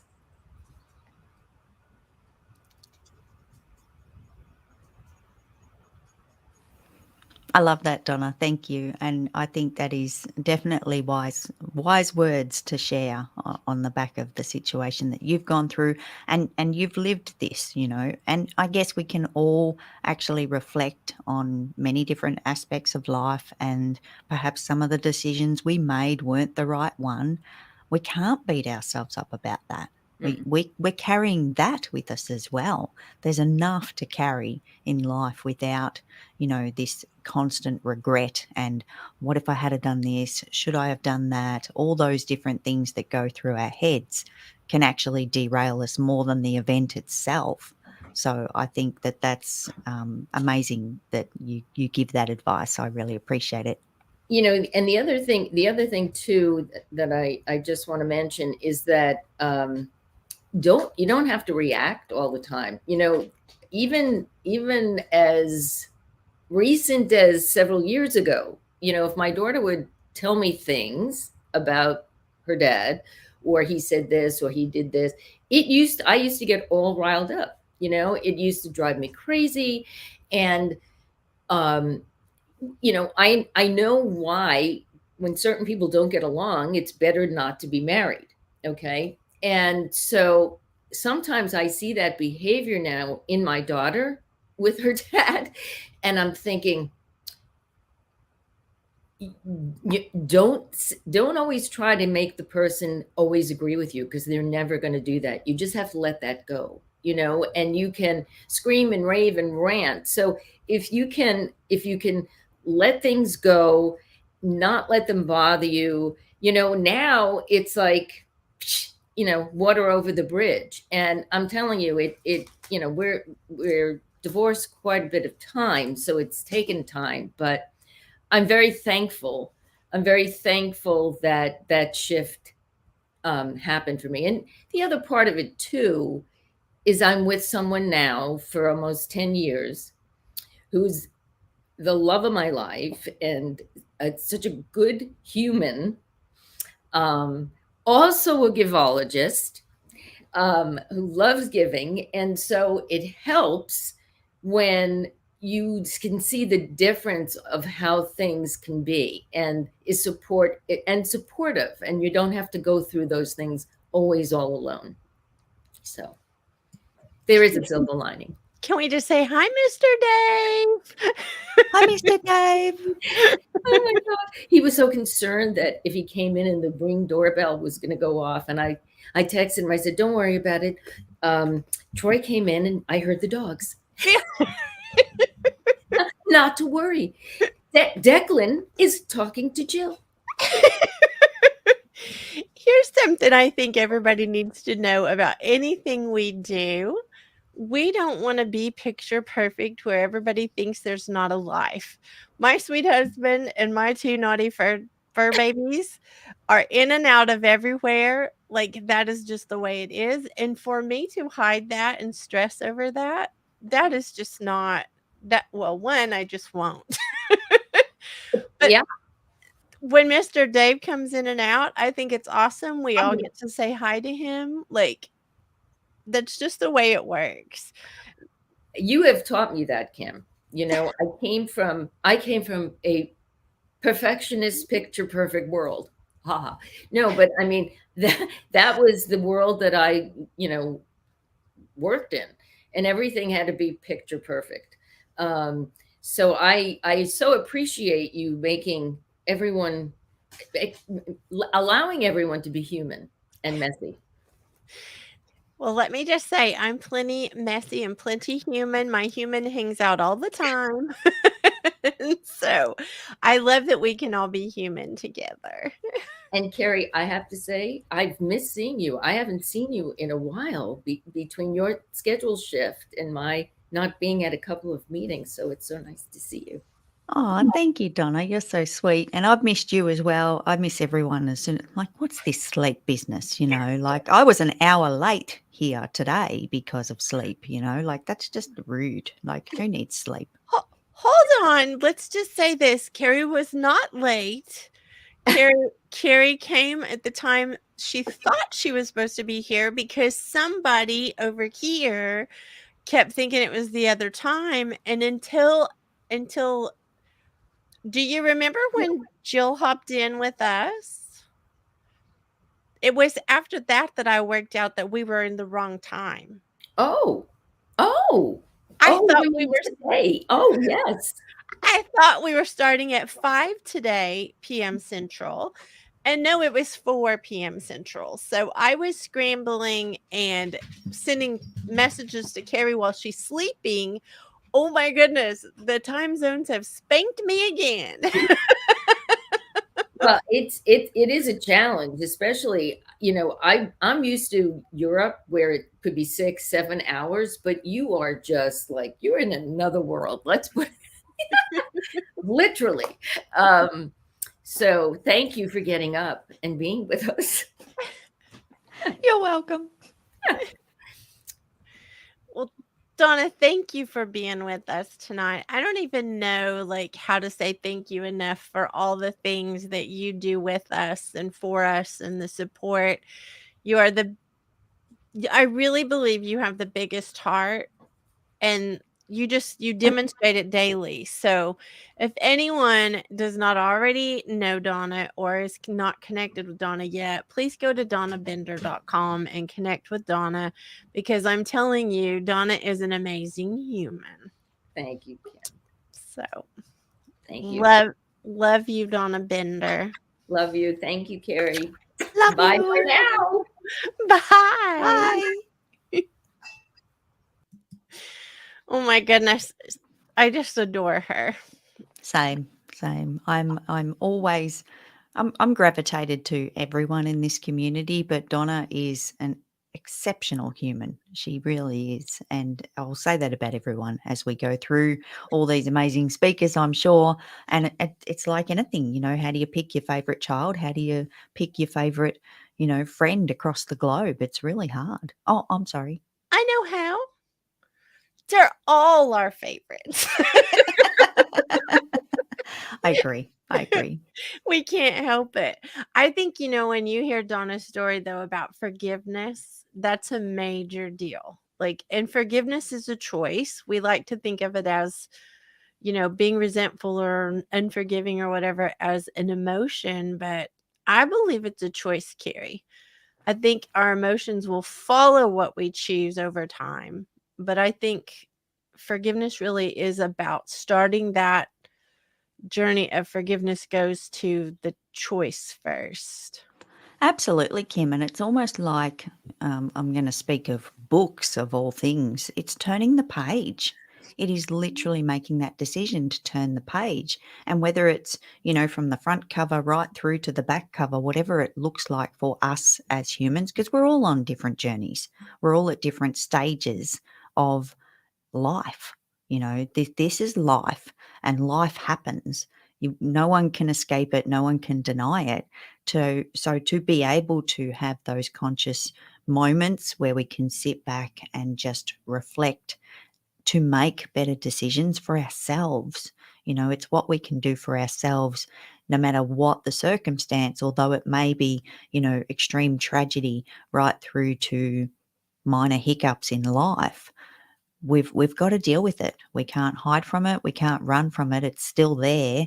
So, this spreading hope is something that I'm quite enjoying to not only witness but be part of, because as hope dealers, I love that. As hope dealers, we can certainly let people in the world that are struggling know that there is hope. Oh my goodness, there's so much hope. And there are times it just feels hopeless, but there is hope. And thank you, Carrie, for being a hope dealer and encouraging everyone. I believe that we are going to go to a little intermission. We are going to play a video, and I just want everyone to know there may not be sound on it. If there's not, it's okay. It's about 5 minutes, and that's so that Carrie and I can grab something to drink so we can keep talking and do the things that we need to do. But we'll be right back as soon as the video stops. We'll be here. So thank you all. See you soon.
When my 13-year-old son passed away 2 days after Thanksgiving in 2001, I went into shock.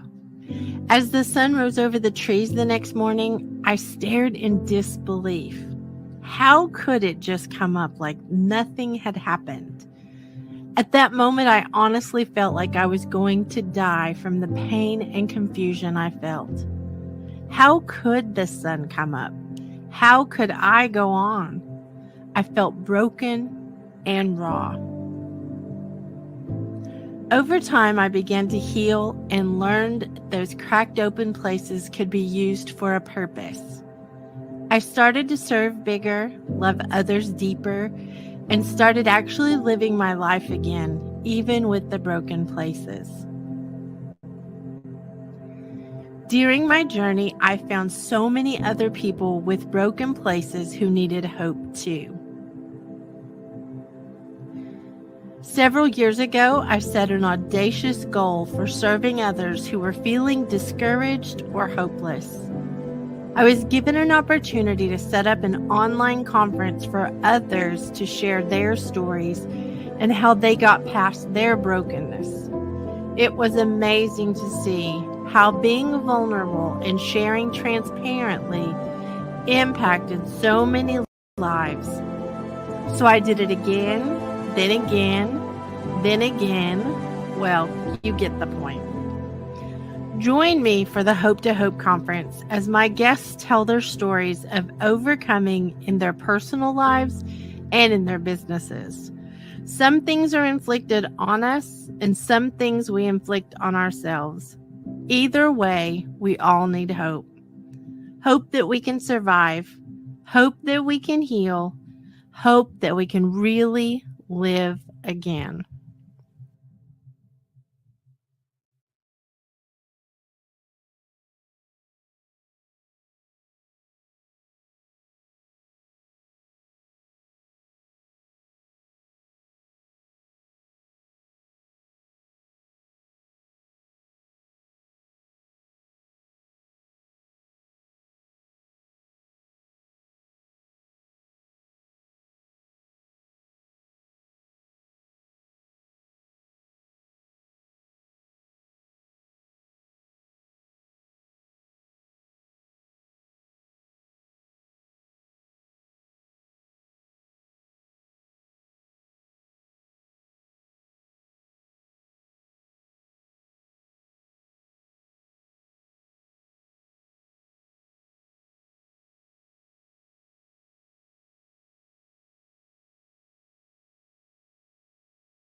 Hello, Carrie. We're back. Yay! We ran fast. We did. Oh my goodness, our next guest. I'm so excited that she is going to be with us. Would you introduce our next guest, Carrie? I will, with pleasure. Our next amazing speaker to join us on stage is Kat Corchado, who is an Air Force veteran and a community relations and partnership ambassador with the Women Veterans Network. She volunteered and was chosen as one of the original peer leaders with the Woven program in 2017. She is an advocate and champion for all women veterans and helps them navigate the transition process from active duty to civilian life, which is why Woven was a perfect fit. In addition, Kat is a fitness professional with over 37 years with specialties in personal training, Pilates, active isolated stretching, and most recently her certifications as a Cancer Exercise Training Institute to help women with their health and fitness needs. She's the founder of Small Space Pilates, a community of midlife women who want to get leaner, longer, and stronger and feeling freaking fabulous through online fitness Pilates and strength classes. She's the host of a podcast called Sisters in Service, which is conversations for and about women veterans, military spouses, military brats, Blue Star, Gold Star families, and veteran service organisations. Welcome aboard, Kat Corchado. Hello. Hi, how are you guys? We are good, but we really need to hear you say our favorite phrase that you say. Okay, you ready? I'm ready. I'm Kat Corchado and I am freaking fabulous. Yay. Kat probably gets so tired of us doing that, Carrie, but I can't help it. Poor Kat, everywhere she goes, she has to say that because it is like the best thing to hear every single time. I like saying it now. Just saying. Good. Good. Kat, thank you so much for being with us on Hope to Hope. You mean so much to me, and we will be sharing a little bit more about some of the things you've helped me with tomorrow towards the end of the conference. But I want to talk to you about what hope means to you.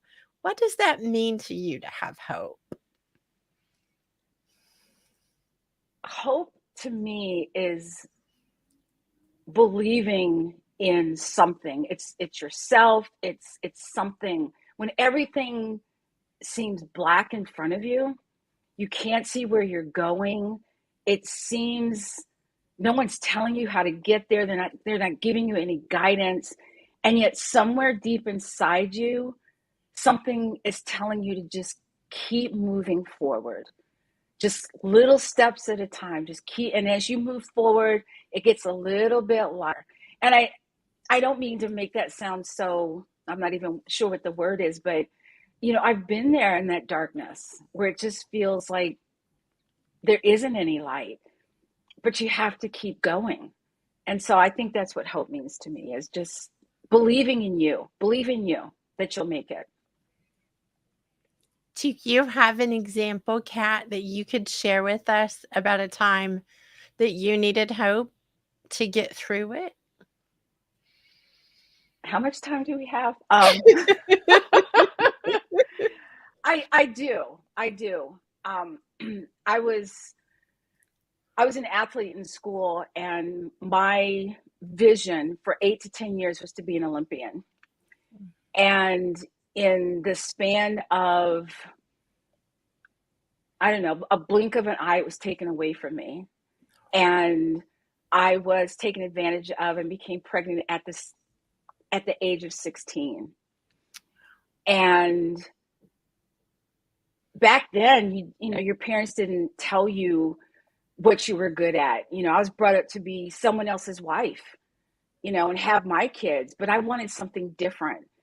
And that whole vision, that whole dream was suddenly dashed right in front of my eyes. And so I had to figure it out. And so for a couple years, I kind of floated around, and I finally understood that, it's one thing when you're homeless and hungry, but when your child is homeless and hungry too, that's a whole different level. And growing up as a military brat, I went into the military because I wanted some stability, for me to figure out. I said, I'll do 4 years, I'll figure it out. I don't know. I didn't do the math, and I ended up staying 20 years. Anyway, going in the military as a single parent, we had a stigma. Single parents were lazy. They were never there. Their kid was always sick. I was in an office with all men, so I had so many things to prove, so many pressures from, the lack of money to, just trying to make ends meet. And there were so many times when I would walk in the door where I felt safe in my own space, and I would just fall on the floor and just bawl. I would just cry. And just because I didn't know where to go. I didn't know what I was going to do. Where was my life going? And then you would hear the bus pull up, and, you pick yourself off the floor, and you take the wrinkles out, and you dry your tears, and you greet your child. And so what I'm saying is that in that darkness, I had to move forward because of my son. I wasn't going to let any instability come, because he already had it rough. So let me keep that stability as much as I could for as long as I could. And that's probably another reason why I stayed in the military for 20 years, because I wanted him to have that. But, every time I wanted to get out of the military, it was, my son was changing schools, or I got an assignment overseas, and it just, you're like, okay, I'll do another 4, and then I'll do another 4, and all of a sudden you're like, oh, my kid's going to college. What's going on? But I'm so proud of myself for just keeping it moving forward. Now, there were a lot of times I stood still, and I stood still for a long time. But I think it gave me pause to think about what it is I wanted and where I wanted to go. I made plenty of mistakes, but I kept correcting course. So, and that's where I am. That's why I'm here with you guys today. I like that term, Kat. You kept correcting course. I think that even implies hope too, because, even if we're not getting something right, goodness, I bumped my head so many times trying to figure things out like that. That is my whole life, I feel like. But because you didn't quit and you didn't give up, even if you did have to stand still and pause a minute, I feel like that is such an inspiring story for others to hear, or maybe they're going through something like that. What would Absolutely. I'm sorry, go ahead. Oh, no. I just wondered what you would say to someone who finds themselves in that situation or a similar one. What would you say to them? How did you stand still, or how did you keep moving? I think, for me, it was, you're going to make mistakes even when you move forward. But what's happening is you're learning what you don't want. And so what you do want is coming into focus, so to speak. So for someone that's it feels dark to you right now, breathe. Just take a breath. Take 20 breaths. Just stop for a minute and think about what's that one thing that would just light you up from the inside out. Maybe you don't know what that is right now. Maybe you need to figure it out, and that's okay too. You've got the time to do that. But figure that out. I found it late, but I found it. So don't be afraid to stand still. It's not always about movement. Sometimes you need to just be quiet and hear what that inner voice is saying to you. I love that, Kat. You know that my tummy and I have a very close relationship, and it speaks to me almost on the daily. And I think what you've, brought forward to this conversation is we have that opportunity to listen to ourselves, and we, whether it's your tummy or your inner thoughts, whatever that might be, taking that opportunity, we shouldn't feel guilty for that. That is something that we need to do as humans, and embrace, and know that it's okay no matter when it comes. I totally agree with that, Carrie. You know, when I go against my gut instinct, I'm always wrong. Always. When I go with my gut instinct, I'm like, wow, I'm glad I did that. So it's that little voice, and sometimes you don't hear it at first, and then it starts getting louder and louder, and you're like, okay, okay. I don't know why I'm being pushed in this, but my gut instinct is saying, let's do this, so let's do it. Well, I love your soft spokenness, Kat, but I tell you what, you are fierce. And I'm going to just say this out loud. You are the captain, we'll call it. You are the captain of the SS Pilates. You have a group called Small Space Pilates that meets together, and you work out with them and you kick our booties. I just want to say that. And you have the sweetest smile and the best laugh on the planet. And yet you kick our booties and we keep coming back. That's the secret sauce, Kim. That's the Well, I would love for anybody who's out there, because the last few years have been really rough in a lot of ways for people health wise, and a lot of people have suffered and still have symptoms, like they are still suffering with things. But I'm gonna say you have really changed a lot for me, and I think this is an important ad, and we won't give away the whole thing. We'll wait till tomorrow. You know me, I can't keep a secret here. But one thing I will say is you really care. Like, I think that that's a big thing for me is I didn't want someone who didn't care about my health, instructing me. And you do care. I'm gonna get emotional. I'm sorry, Kat. It's um, okay. you care so much, and you help everyone who's willing to show up and do the work. Like, you're just willing to go the, I don't even know what millionth mile. Can we say millionth mile? Why do you think you're so motivated that way?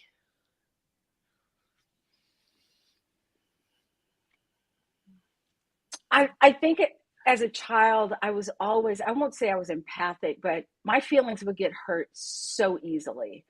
Like I could almost feel other people's sadness, or maybe I didn't know what was wrong, but I knew when my friends say, "What's the matter?" They're like, "How did you know?" And I go, "I don't know." And it's this feeling of wanting people to be in a space that just feels good. You know, sometimes we're in spaces where they feel kind of not so good. And I want people to come in and say, you know what? It's like an open door. It's like an open house. Come on in. You know, I've got cookies. Well, no, I don't since we're working out, but I've got refreshments. Come on in, have a seat. Stay a while. Learn a little Pilates. Let's laugh a little bit. Your dog or cat or pet or bunny or something comes in the picture. It's okay. Your husband opens the door, wanting to know it's okay. We can't get wrapped up in all of these little things. My thing is to not be perfect. I don't want to be perfect. I want people to see me for me and see my heart. And if I'm coming across as perfect, it's not who I am. I am so imperfect. When we're doing classes, I will tell you, I just cheated. Did you guys see that? See where my hip went? You know? And so I let people know that I'm human, and that I do care about you. I care about your safety. I care about you having a good time. I care about whether or not you come back. And if you don't come back, I would really love to know why. It's okay, but I would love to know how I could do something better. Kat, you're such a like, honestly such a special human because you have done so many things in your lifetime. Like, you have been in the military, you've just done a lot of things, and yet you're so down to earth. And I want to address something really quickly.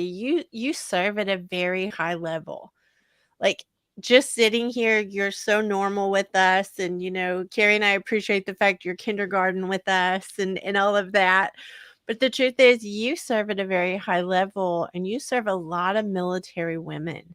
You help them. Can you speak to that? Because I think that's a place that could be very, like, hopeless. You shared a stat with me that I hope you know which one it is and will share again, because I had no idea. Oh, I wish I remember what that stat was. Well, it's about, like, the highest number of homeless vets is women. Yes, yes. And it's still ongoing. I think it's more in front of people, but when I got out of the military, after 20 years, all you dream about is being a civilian again. But when I got out, it was like I was in an alternate universe. Like, no one in the civilian world understood me as a veteran, but I no longer belonged to the military community. And so a lot of military or women veterans don't raise their hand and say, yes, I am a veteran, because we get pushback. We have people telling us, well, you didn't serve in a war, so you're not a veteran. You don't look like a veteran. Well, why are you driving your husband's car? You shouldn't be, driving his car and parking in veterans parking. And I want to take that stigma and tell people, look, veterans come in all shapes and sizes, colors, etc. And I had a civilian person ask me, they said, well, if I have a man and a woman who come up to me, who do I know who's the veteran? And I said, err on the side of the woman. Ask her if she's the veteran, because she'll tell you if she is or if she isn't, because maybe they're both veterans. But most people assume if there's a couple that it's the man who's the veteran. My husband and I will go to networking events all the time, and my husband will say, we are retired military. And all of a sudden, all these questions are flying. And my husband, bless his heart, will say, she's the retiree. And all of a sudden, the questions stop. Like, no one asked me. And they're like, oh, thank you for your service. And you're like, really? So my want is to make women feel like a part of the community, like you won't fall into that isolation or fall down that black hole called transition.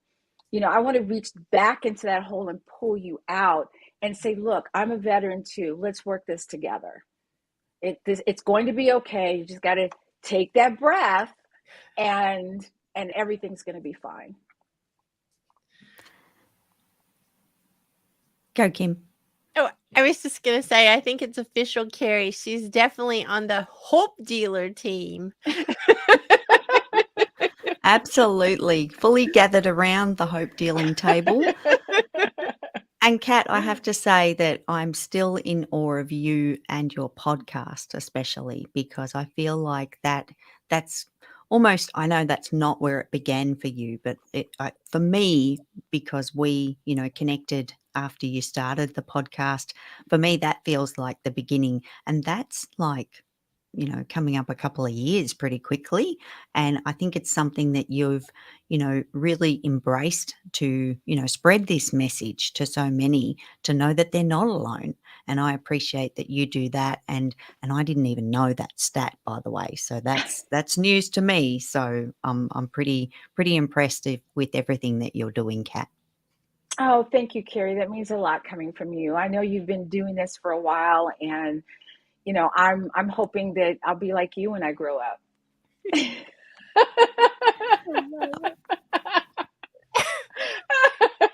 Carrie doesn't even know what to say. She's just like, I'm like, well, I'm not growing up, so what do we do now? Oh dear.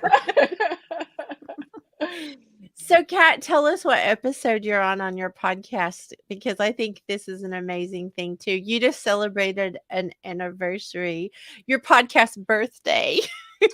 Yes, I just surpassed 2 years in October, and it came faster than I expected. And I'm coming up on not quite 100 episodes, so I think I'll be releasing episode 92 next week, and it's something that I still love to do. I love to talk. I'm a talker, Kim. You know that. You say, Like "Can I we put get you in front along. of people and talk?" Because like, let's just chat. Let's dish. And I've even thought about starting another podcast, but that's kind of like back here. But it's just something I love doing. The other part of it, the parts that people don't like, the editing, that's just part of the process. But when you get energized from talking to someone and they're giving this information, and we talk about being genuine and authentic, and I can tell you when I'm editing something and I hear something funny and I laugh in exactly the same places that I laughed on the track, and I'm like, okay, that was real. Your laugh is the best. We have to say that. You have the best laugh. And now internationally, like renowned laughter, because it's Oh, also that's featured right. in another podcast. I And forgot about that. and little known fact, Carrie sent it to me so I can have it for an alarm. You just make me happy whenever I hear you laugh, and it's like, I love that. Oh my gosh. I'm famous. Sort You of. you are famous. You're famous to us. So anyone who is not already connected with the freaking fabulous cat, please definitely connect with her at smallspacepilates.com. You want a good booty kicking while somebody's smiling and laughing? Come join us. But Kat, thank you so much for being not only a hope dealer 24/7, but coming and being with us on Hope to Hope. And we love you and appreciate you so much. Of course, I can't say no to the princess when she asks. I mean, who does that? But I love you guys. I told you earlier today or sometime this week that you guys were like family to me, and you are. I even told my husband, I think I see y'all more than I see him. So I love And you we guys. love it. We love it. Love you. Love you, Bye. Kat. Bye. Oh my goodness. I love her so much. She is like such a delight. Another one of our favorites. Another. Another one. Well, we happen to have another favorite coming up, Carrie. We could have, yes. This one's a little feisty, I think. Could be. You want to introduce her and then we'll talk about her before we let her come up, or should we introduce her and let her come up? I'm going to talk about her while she's not here.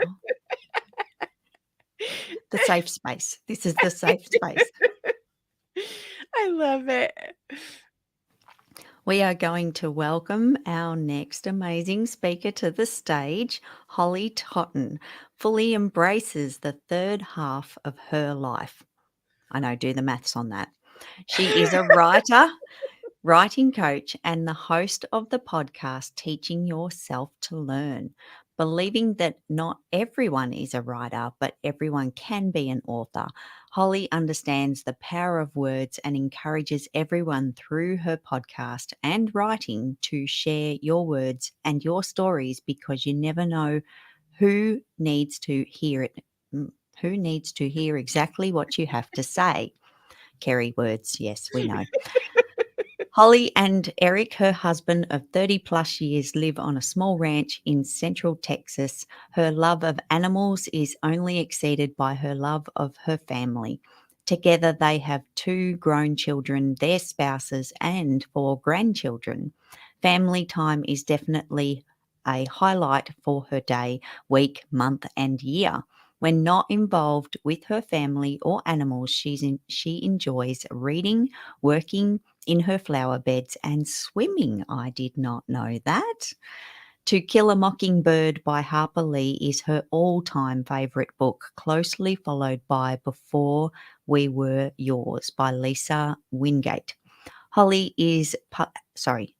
just published her first book, The Confidence Is Mine, Courage to Become an Author, but there are more on the horizon. Ooh. She has been harbouring book ideas for years, fiction and non-fiction, and is ready to get them written for the world to read. Welcome to the stage, Holly. Hello. And you're on And mute. I'm mute. What's going on? Me and Jesse. I am so excited to be here. So we want to know why we weren't on the list of the favorite things to do. Because Carrie and I think we should be on your list of favorites. Yeah. I only had so many words I could include. You're so Y'all are cute. definitely some of my favorites. We're so glad you're here, Holly. You have been rocking the world for a very long time as not only as Holly, but as Nene. And I think that you are an amazing human. You're helping so many people learn to write. You've been writing for, I want everybody to hear this part of the story. You've been writing for how many years? I haven't done the math, but I've been writing as long as I could hold a pencil, literally. You know, I would write stories, poems, songs, recipes. I mean, it didn't matter what it was, I was writing it. So for golly, I mean, I've been writing forever. I have to giggle, Holly, because one of the things that Kat said was she likes to talk, and I'm thinking, I'll talk a book any day, but please don't make me write it. And then here you come along, and it's like, oh, let's write it. You definitely have a gift, ma'am. Well, I enjoy it. I do. I always have. I think it stems from my parents. I was taught from a young age a love of words and the power that words hold. And, you know, I and I don't even know that my parents intended to teach me that, but I did learn that through the way they lived, the way they talked, the things they did in their lives. So, yeah. Well, I'd love to ask you the question to kick this off, Holly Totten. Mm-hmm. I would love to know what hope means to you. Oh, gosh. You know, I think without hope, we have nothing. I really do. I wake up every day, you know, with the hopes of a good day, the hopes of being surrounded, you know, with the people that I love and the people that love me, and, you know, the hopes of helping other people and the hopes of the next thing and the next thing. I mean, I just wake up with hope, and I think without it, we have absolutely nothing. So I guess it means everything to me. So can I go to a place where you had the opportunity to not have hope for a minute? Yes. Because 11 years and 6 days ago, Mm-hmm. you were dealt a pretty hard blow. There was. Yeah. And it's, you know, I know I'm not unique. I'm not the only one, but when it's you, it hits hard, you know. And yes, on 11/11/11, you know, the 11s lined up for me that day, not particularly in my favor, because I received a cancer diagnosis. I was diagnosed with breast cancer, and my son was in college. It was my daughter's senior year.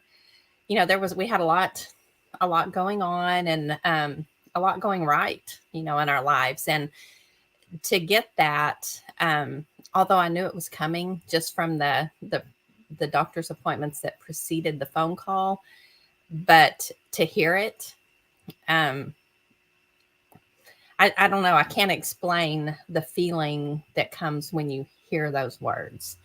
But the worst feeling is having to tell those that you love those words. And it was difficult. Yeah, it was a difficult time. You know, what's really funny about it, though, to me, and I don't mean ha ha funny, but it is kind of funny, through the whole process of, the surgeries and the chemo and, losing my hair, all of that. When I look back, what I initially remember and what rises to the surface were all the good things that came from it. I have to dig deep, and like real deep, and I have to purposefully dig deep to find the parts that hurt, the parts that were not so pleasant. And I don't know if that's, some of that is my personality, or just what our brains do to us, to help protect us. But and yes, it was definitely devastating and hard at times. I will not sugarcoat that. But there was so much good that stemmed from that time that I wouldn't change it. If I could go back and redo, because the things, to me, the good things that came from that far outweighed what I had to go through. So I wouldn't change it if I had an opportunity. And Holly, at the time, do you remember feeling like you feel now then? Was it the same? Like, Oh no, yeah. not at all. No, but I don't know, the feelings, the things that run through your mind is just crazy. And you don't know until you're in situations like that. But I never, from the moment my doctor told me, and I got a phone call. I was driving home from work, and I answered my phone, and the doctor told me he got the results back and that it was cancer, and he started into this. And after cancer, all I heard was wah wah wah wah wah. I didn't, nothing, and I lost signal. So I called him back, and he said, "Are you driving?" And I said, "I am." And he said, "Oh my goodness, pull over." So I did. I pulled over, and we carried on a conversation. But literally from that moment on, never once in my mind was I worried that I wouldn't be okay. And I really wasn't. And I think part of that is twofold. Part of it is my faith, and my deep root in my faith, and that I really felt that if I left this world, I was going to be okay. But if I stayed in this world, I was also going to be okay. But I think a lot of my hurt and my fear was for the people that I knew loved me far more than it was for me.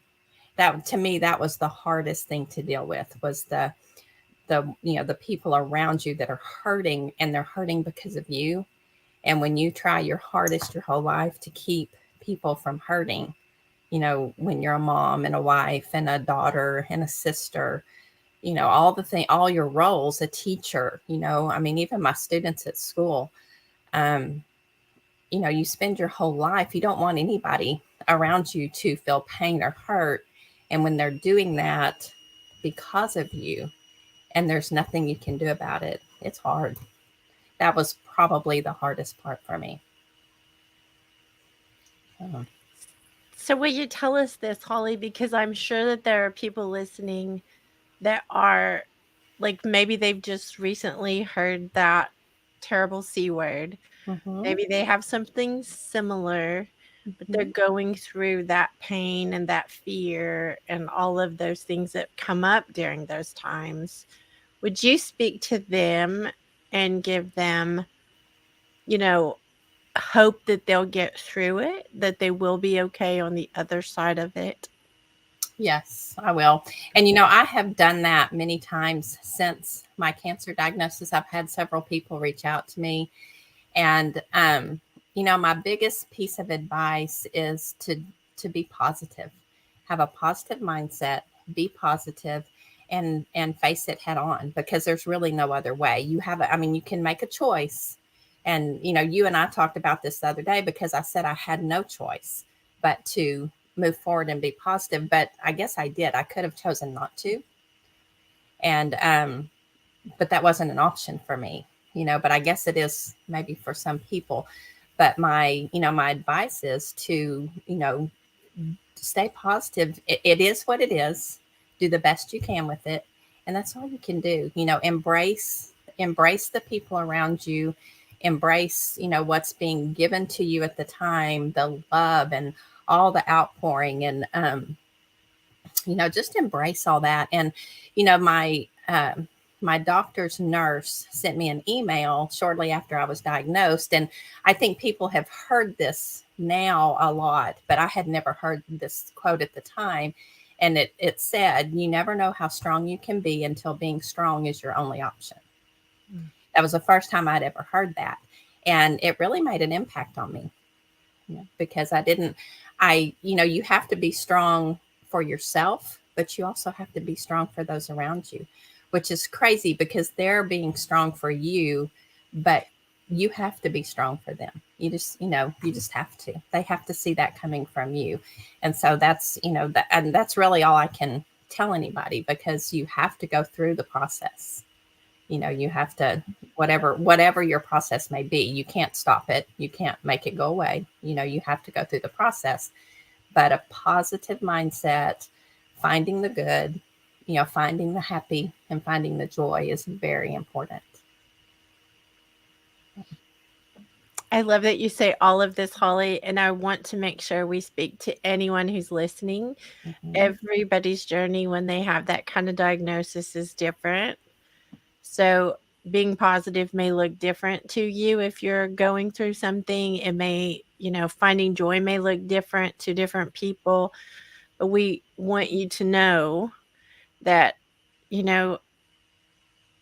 you don't have to do it alone. I think that's the big thing. You don't have to do it alone. You really do have the option to reach out Mhm. and not do it alone. One thing that I learned that I've shared with a few people through this process is that, in general, for the most part, people are good-hearted and they're kind and they're caring. And there's times, when you're not the one that's sick, you're not the one that's hurting, and you want to help someone, you don't know what to do. So you do the best you can. You do what you know, what you think will help. And as the receiver of that, sometimes it's not what you need. But I learned very quickly it wasn't about me. That was about them. And they were doing what they needed to do to get through my battle, because you're not the only one battling. And it took me not a long time. It was very quick learn on my part that you have to embrace those people that are reaching out to you and helping you, and embrace them so that they can get through your process as well. And that's something that I try to share with people, also, because I think that's important, because you don't think about that, and it's not something you think about until you've been in that space. You may not want that visitor right then. You may not like whatever it is that they bring, or what, it doesn't matter what it is. Maybe you're hurting so bad that you don't even want to look at anybody, but you hug them anyway, and you love them because they came. And then when they go away, you go, oh, but they would never know that. So you have to embrace people, because you're not the only one fighting in any situation, I think.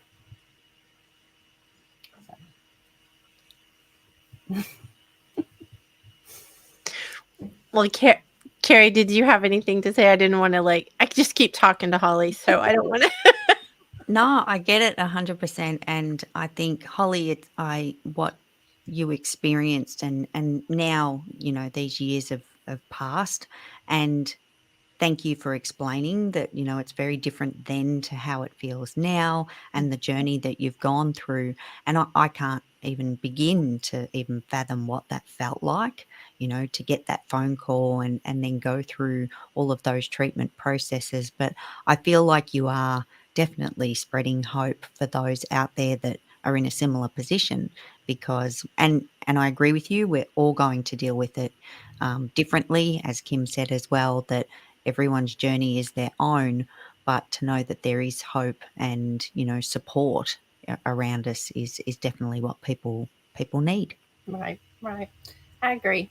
I do agree.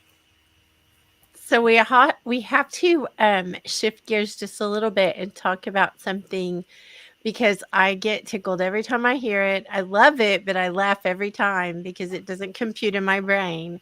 And that is, could you explain what the third half of our life is?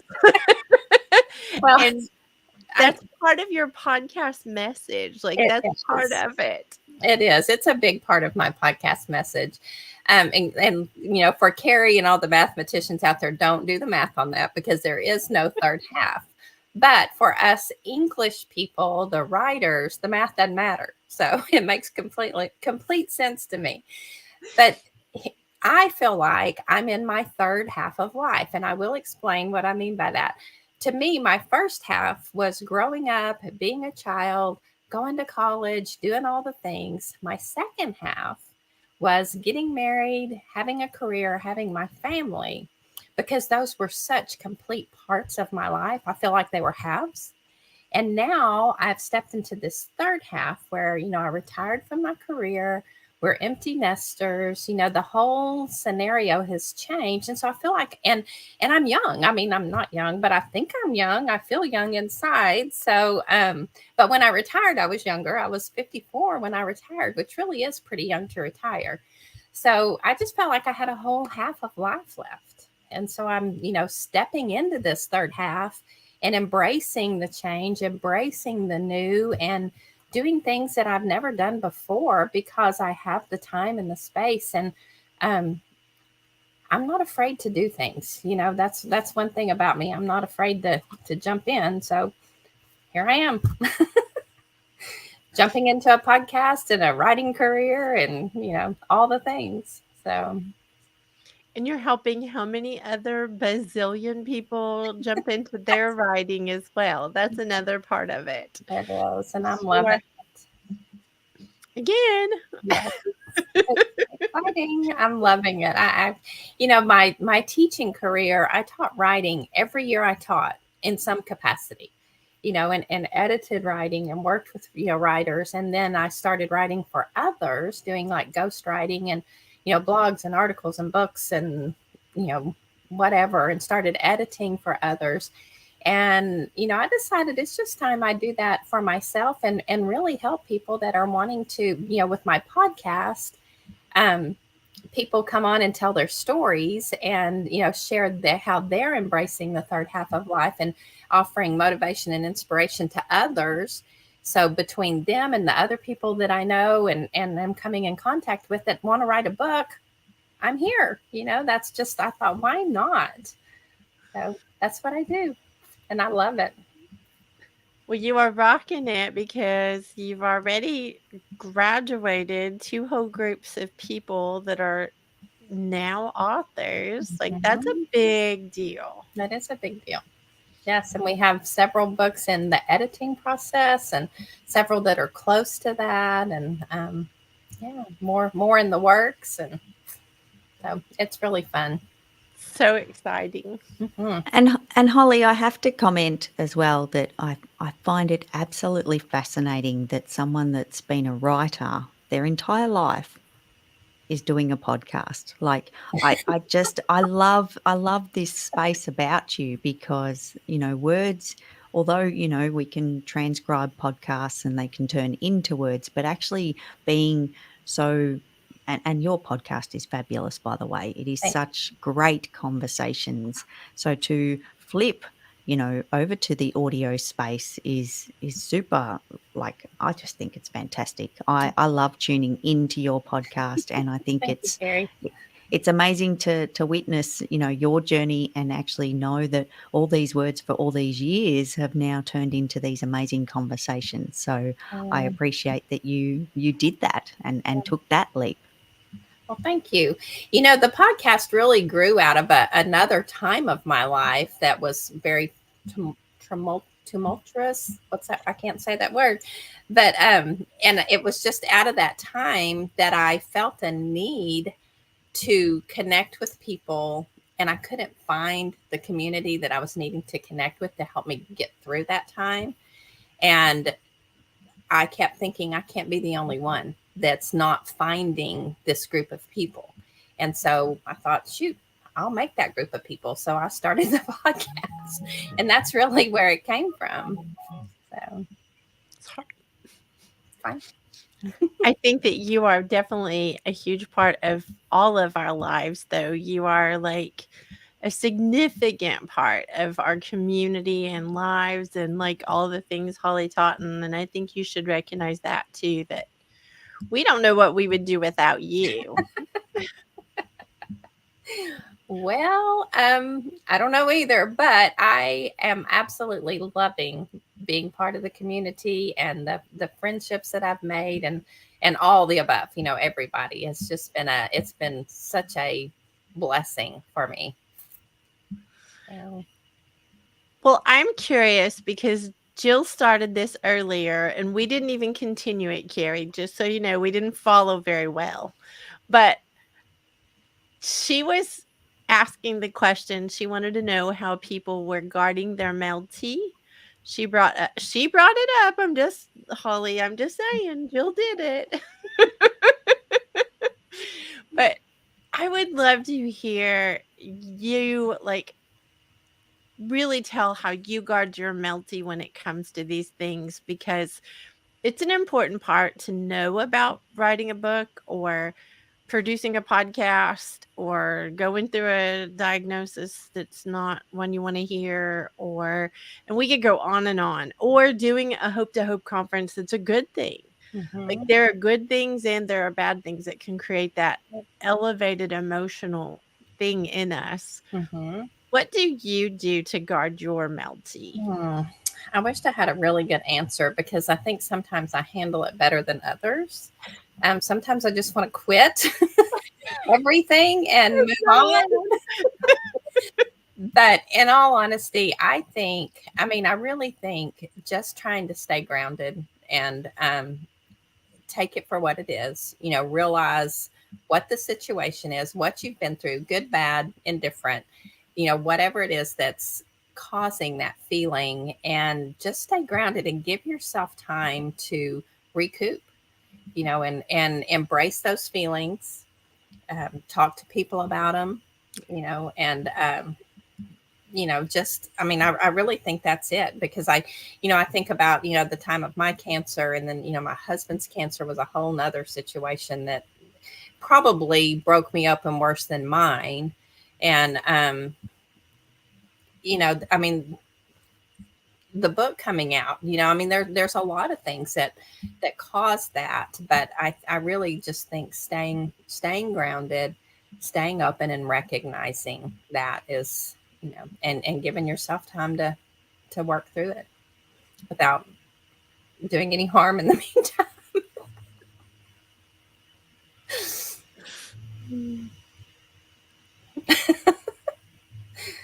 That's it.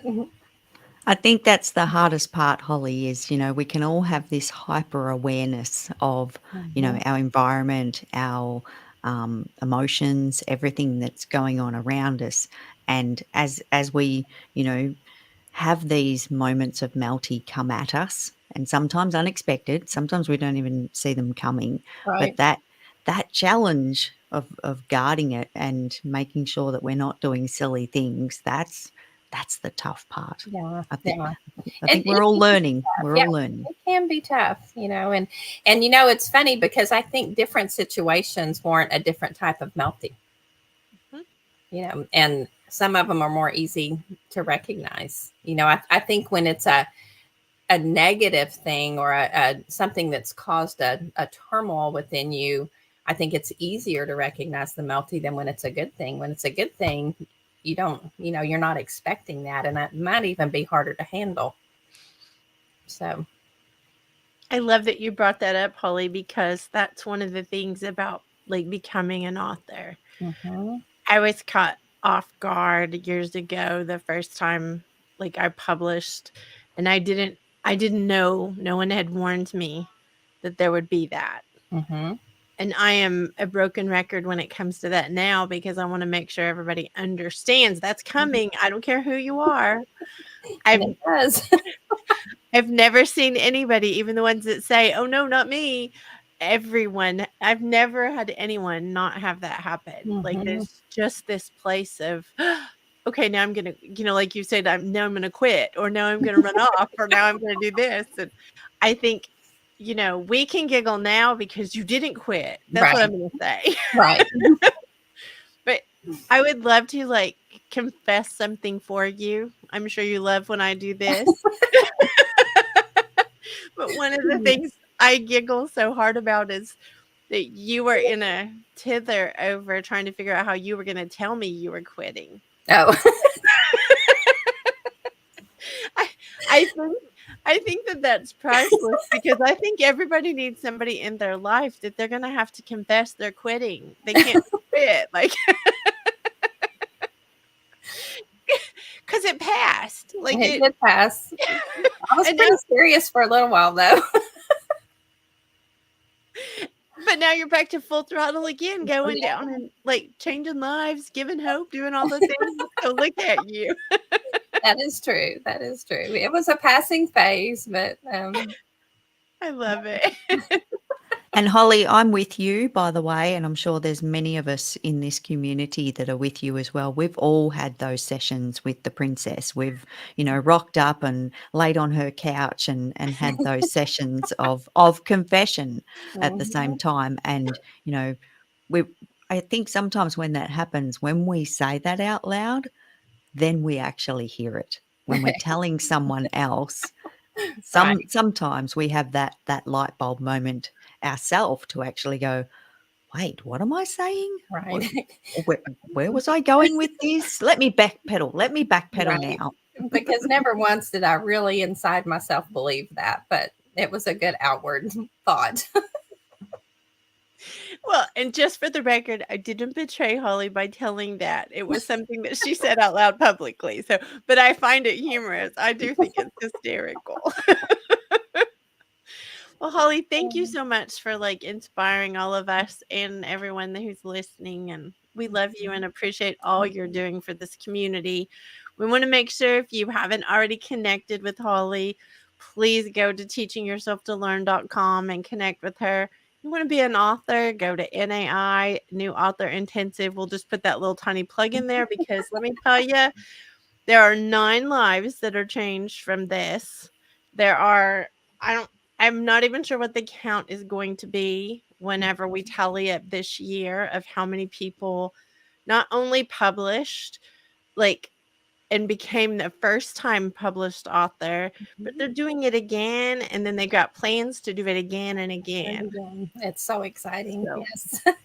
But Kim and Carrie, thank y'all so much for hosting this whole event. It's just unbelievable. But having me as a speaker, I'm humbled and I'm blessed. We love you, Holly. Love y'all. Bye. Bye. Thank you. Oh my goodness, Carrie. What in the world are we going to do with our Holly Totten? Can we put her in a bottle and send her overseas? I think she needs to be here with me. I was going to say, wait, I'm not giving her up. She's not too far from me where I am. No, that is not an option. Okay, so the decision has been made, Princess. Just so you know, we are going to buy a My Sexy Business jet that is going to ferry people across the globe so that we can all spend time together in person. How's that? I'm game. I am so game. And it might be red. It might be red. Ooh, I like that. Oh my goodness, Carrie. So let me just say this about Holly and her podcast, because this is a little known fact and I want everybody to know it. So you know me, I'm not keeping a secret. Our next guest is part of the magic that goes on behind the scenes for Holly's podcast.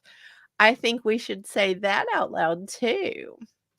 I forget about that connection all the time, and I hear it all the time, and there's conversations about it all the time, but because it's behind the scenes, we don't see it. So it just kind of, vanishes into the distant. And yes, it is so true. So Kim, can I welcome our next guest? Can I? Please. All right, let me. This is important. Everyone's important. Our next guest who is joining us on stage is the amazing Linda Bonney. Linda is an author, podcaster, and community leader. She is the creator of the Community Production Hub, a behind the scenes look behind the other side. Oh, sorry, beyond the other side of Netflix. Oh, words. Which helps people make great content for their communities and show them living proof of all that is possible. She is happiest and most involved in conversations that take twists and turns and get you thinking. Linda captures memories in a way that prompts intrigue, nostalgia, and common threads we can all relate to. When she's not writing or podcasting, Linda enjoys spending time with her physical and digital family and friends. She loves indulging in a good Sunday roast with juicy meat that melts in your mouth, glazed carrots, golden potatoes, and clanging of cutlery as you finally get to tuck in. So we are going to welcome to the stage the amazing Linda Bonney. Yay! Hello. Welcome, Linda Bonney. Thank you so much. Oh, I've been waiting behind the scenes listening. I don't know if listening to all the other stories in the lead up to mine was a good idea. Yeah. You have your tissues handy because sometimes that's what it takes, and sometimes it's don't drink coffee while they're telling their story. Like both of those apply. Yes. Yes. Absolutely. Yeah. Well, Thank you. I want to kick this off by asking you what hope means to you. I knew this question was coming. And I'd actually love the opportunity to read an extract, a little intro from the book that I'm currently writing on the other side of the Sunday Roast podcasts, because it explains a little bit about a hope journey that I have been on, one of many.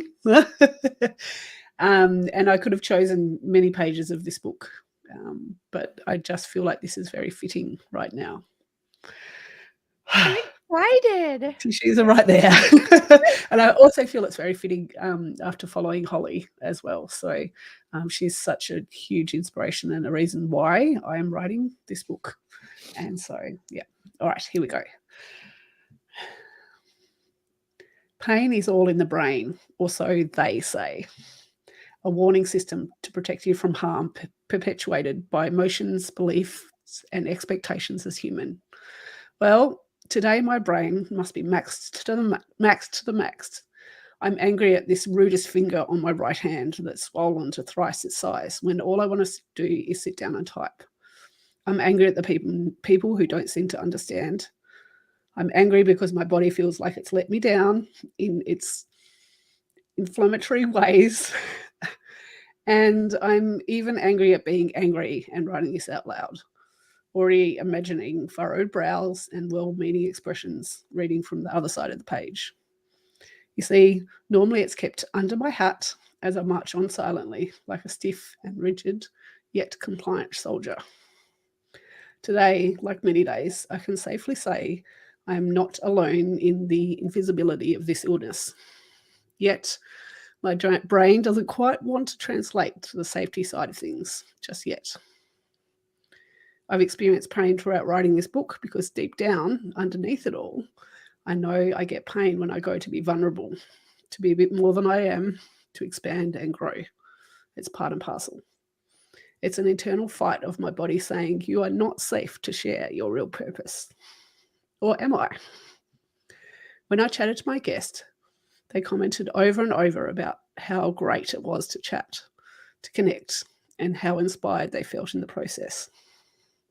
And I just thought, that is the real essence of what is happening here.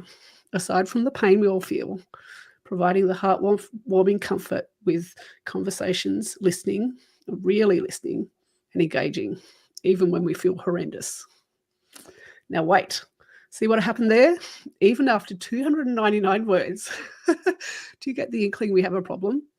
I haven't even said out loud what this invisible illness even is. So let's put those two words in black and white, written right before us. Rheumatoid arthritis. It makes me emotional just typing it down. Or it could be just the strain as my finger reaches for the I on that outlying top row. It's all just a bit muddled. Yet, in the middle of that muddle puddle, I do feel a little less irked now. Perhaps a little more seen on what has felt like a very unseen day. So open your ears, let us embark, and come this way to find out more.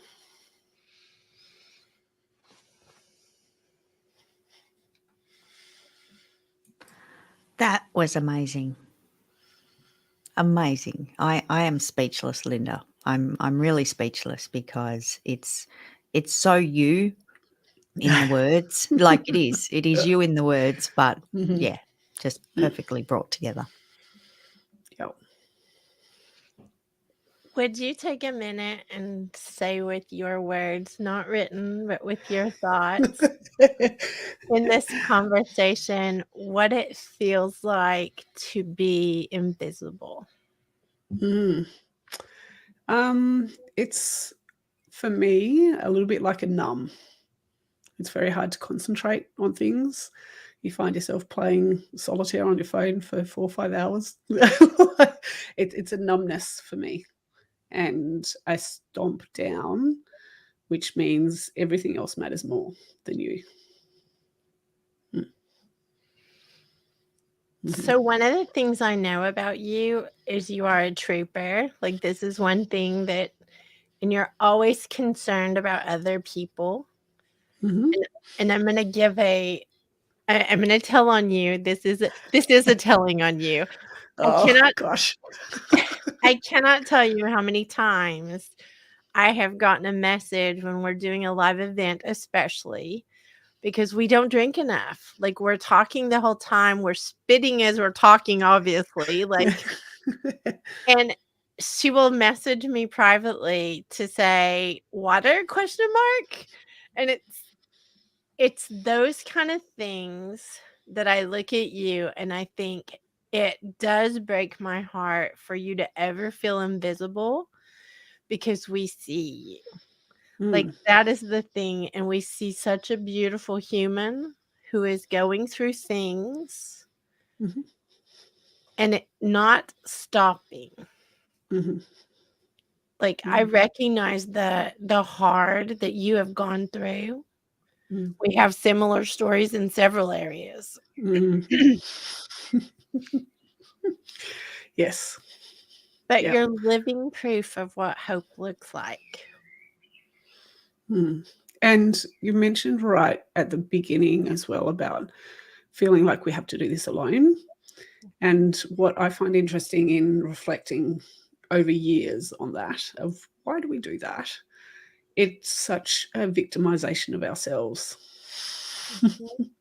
It's a lot of the martyr that's been handed down from grandmother's grandmother of this has to be hard, this has to be a struggle, this has to be something that you don't burden others with. And that has taken a big amount to try and ungrain some of that ingraining, and I'm not always there.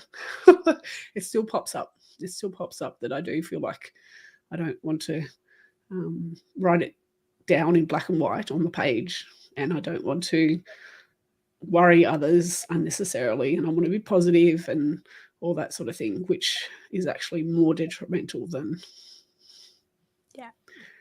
just embracing those that can support you as well. And I don't think hope is like the hope that we're talking about. I don't think it's the fake. And I think that's what you're talking about when you say that, is we're encouraged to pretend we're okay when we're not okay. And I think that is dangerous. I do think that is dangerous because then our feelings aren't valid or our pain is not valid. And I think that that's a hard, like, I just feel like this season, especially of time, the holidays, is a season of a lot of pain. A lot of families don't get along, or a lot of families get bad diagnosis like Holly did, or a lot of families have some traumatic event like we did. A lot of things happen.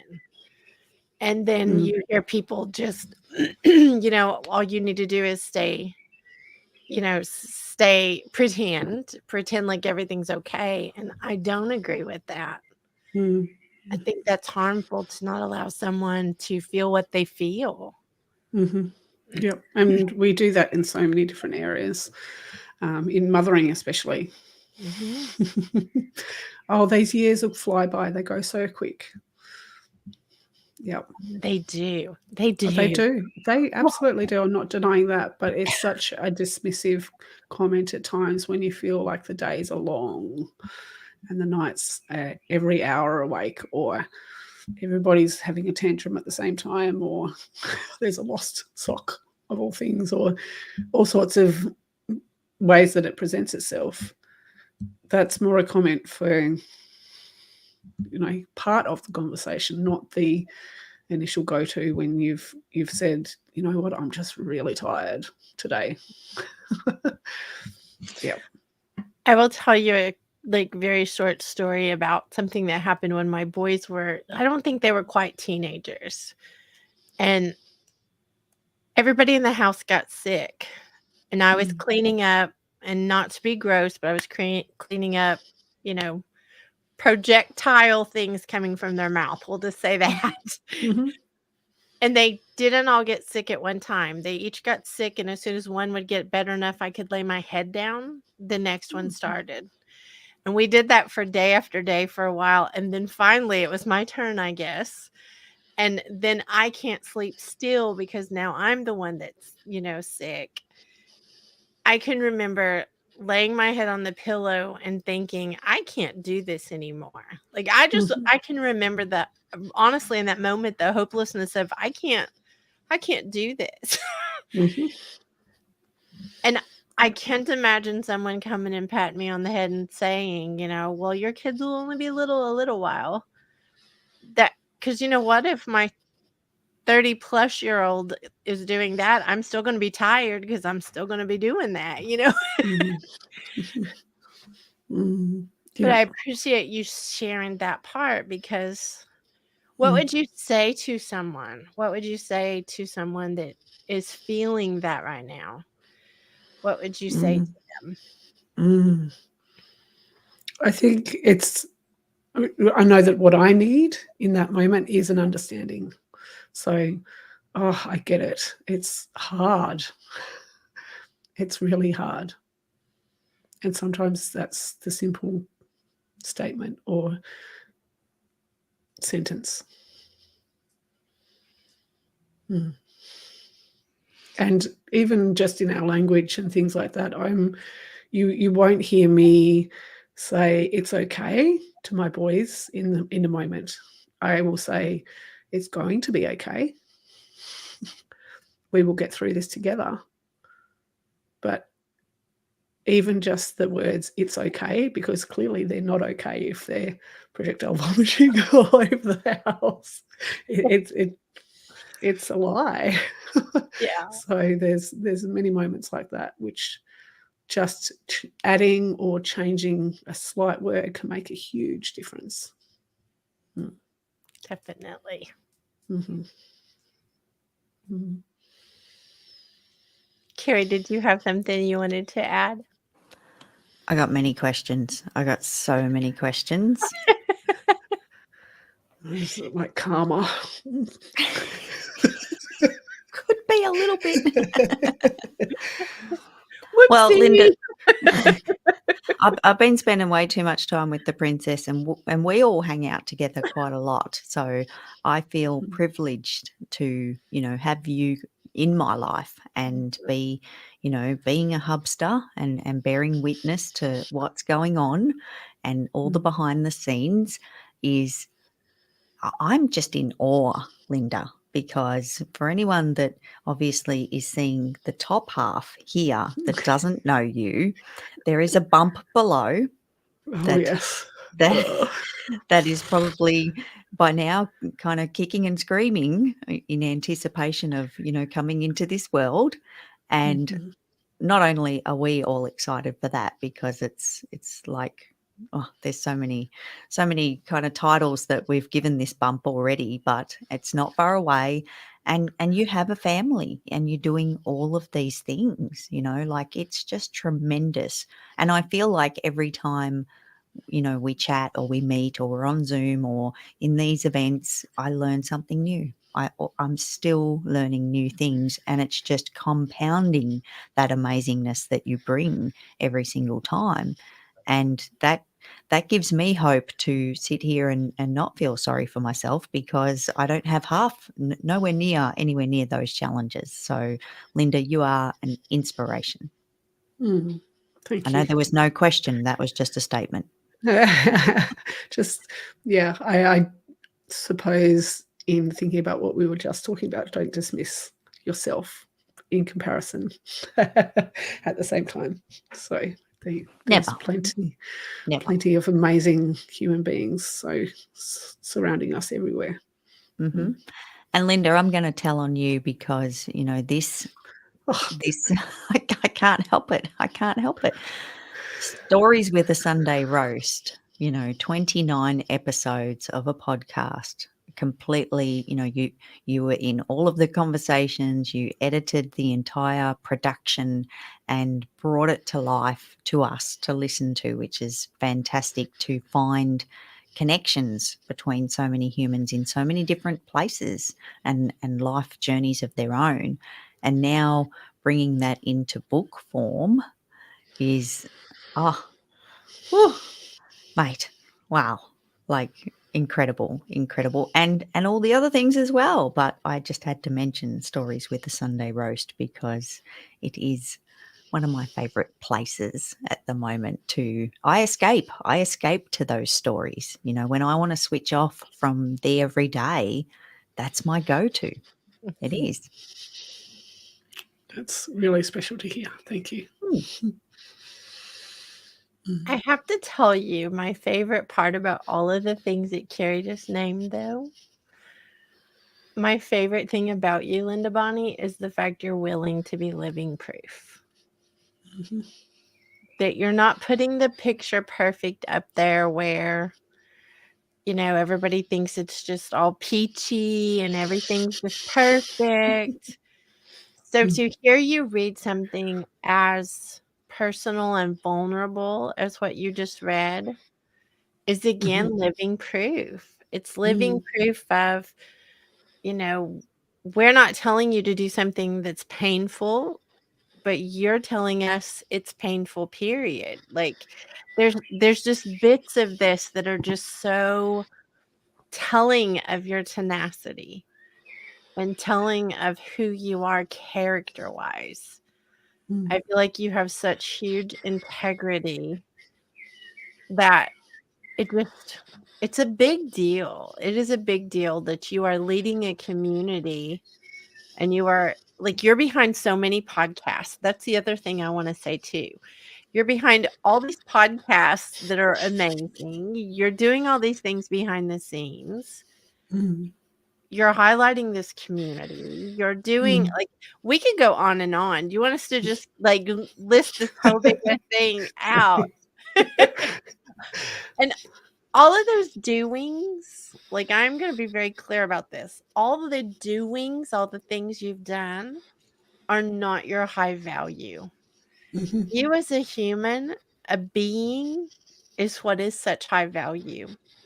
Okay. You are an amazing human. And we are grateful for you. And look, I'm quite passionate about the fact that we often do just see the end result. We do see the book on the shelf and think, oh yeah, I'll whip one out tomorrow. No, we don't. But it's so important to think about the whole process. And I know we had a conversation fairly recently about the dream, the doubt, and then the do. We need all three steps. We experience all three steps, and it's important to acknowledge those three steps as well, because doubt does creep in, and you can dream the biggest dreams of the universe without doing anything. So, Kim, I just felt a little segue there into Jill's question of guarding Melty. Ooh. Did you feel that too? Open the door. Let's just go there, Carrie. So, Linda, being as human as you are, and we appreciate that about you, like enormous appreciation for that. So, how do you guard your Melty? I don't think I'm doing a very good job sometimes, and I acknowledge that as well. For me, it's making sure that I'm checking into all those 3 points, making sure that I'm not dreaming of the worst case scenario, making sure that I'm not stuck in doubt and feeling very alone in that, because that's when I want to run away. And doing something such as going to the beach or getting on a walk or finding a conversation and allowing and receiving others to connect and have that much needed outpour if need be, or anything that's required at the time. And my children also help in a lot of that as well. There's nothing like a hug on the couch and just feeling every single bit of that. Well, and I'm going to speak to something else because you know I'm going to. I can't help it. Another thing, though, that I appreciate so much about you is even when you need to talk and even when you are wanting to like figure something out, I no, but I have to commend you. You never do it to be ugly to somebody else. I've never heard you be ugly about anyone. I've heard you try to find a solution to relationship things and business things and process things, all of that. I've never heard you talk ugly about anyone. There have been moments, I'm sure, in my own, more in a personal situation. Again, that's usually heated with a whole heap of history or emotions or definitely perceived as different to how it comes across or how it's intended. So, yeah, it's a work in progress. Would you speak to, though, all those moms or mums, whichever side of the world you're on, out there who are listening to this and they're struggling like juggling all the things, wanting to do things, wanting to be their own human even, and still have little people around them or like all the responsibilities? Would you speak to them for a moment and just share some of your hope that you have? Yeah, I've been actually thinking about this for the last couple of weeks fairly significantly. So it's a good question right now. I understand that society often tells us that if we would like to be pursuing a lot of our own creative projects or endeavors or passions or business or all those sort of things, that means that we're less of a mum. And it's still strong today. It's still out there, even though we've had the rise of the feminist movement and all sorts of other awarenesses. There hasn't really been a lot of the doing in that, because as we step away or step into some of those creative moments, somebody else has to step in, and we often don't have that support, or it falls to maybe a full-time fly-in fly-out husband or partner, and so that then creates a whole new dynamic that we need to navigate as well. So there needs to be a huge shift in a conversation starting around some of this, and B, actually some action taken in getting a little bit selfish, because that's how it appears. It still appears to society, and that's how it still appears to a lot of people around us, that when we step into our power and our purpose, or all the internet words, it's really frowned upon in many ways. So finding others around you that are doing it, that are inspirational to you, that you can talk to about it, that you can rage and scream and cry and outpour if you really have to for a moment, that's a huge inspiration and motivation if you can. And it's not easy. It's not going to be easy. You know, you've created a space, and it is for life and for business, but you've created the hub. That's what it's called. Carrie and I are both hubsters. You've created a space so that other people can see living proof of what it really looks like to do life. Like, at the end of the day, business is part of what we do, but life is really what we live. Like, and you have created such an amazing space, but your vulnerability just like goes to high levels. I cannot commend you enough for being willing to allow other people to see into those spots. I think there's a right mix in some ways, because it doesn't mean outpouring everything.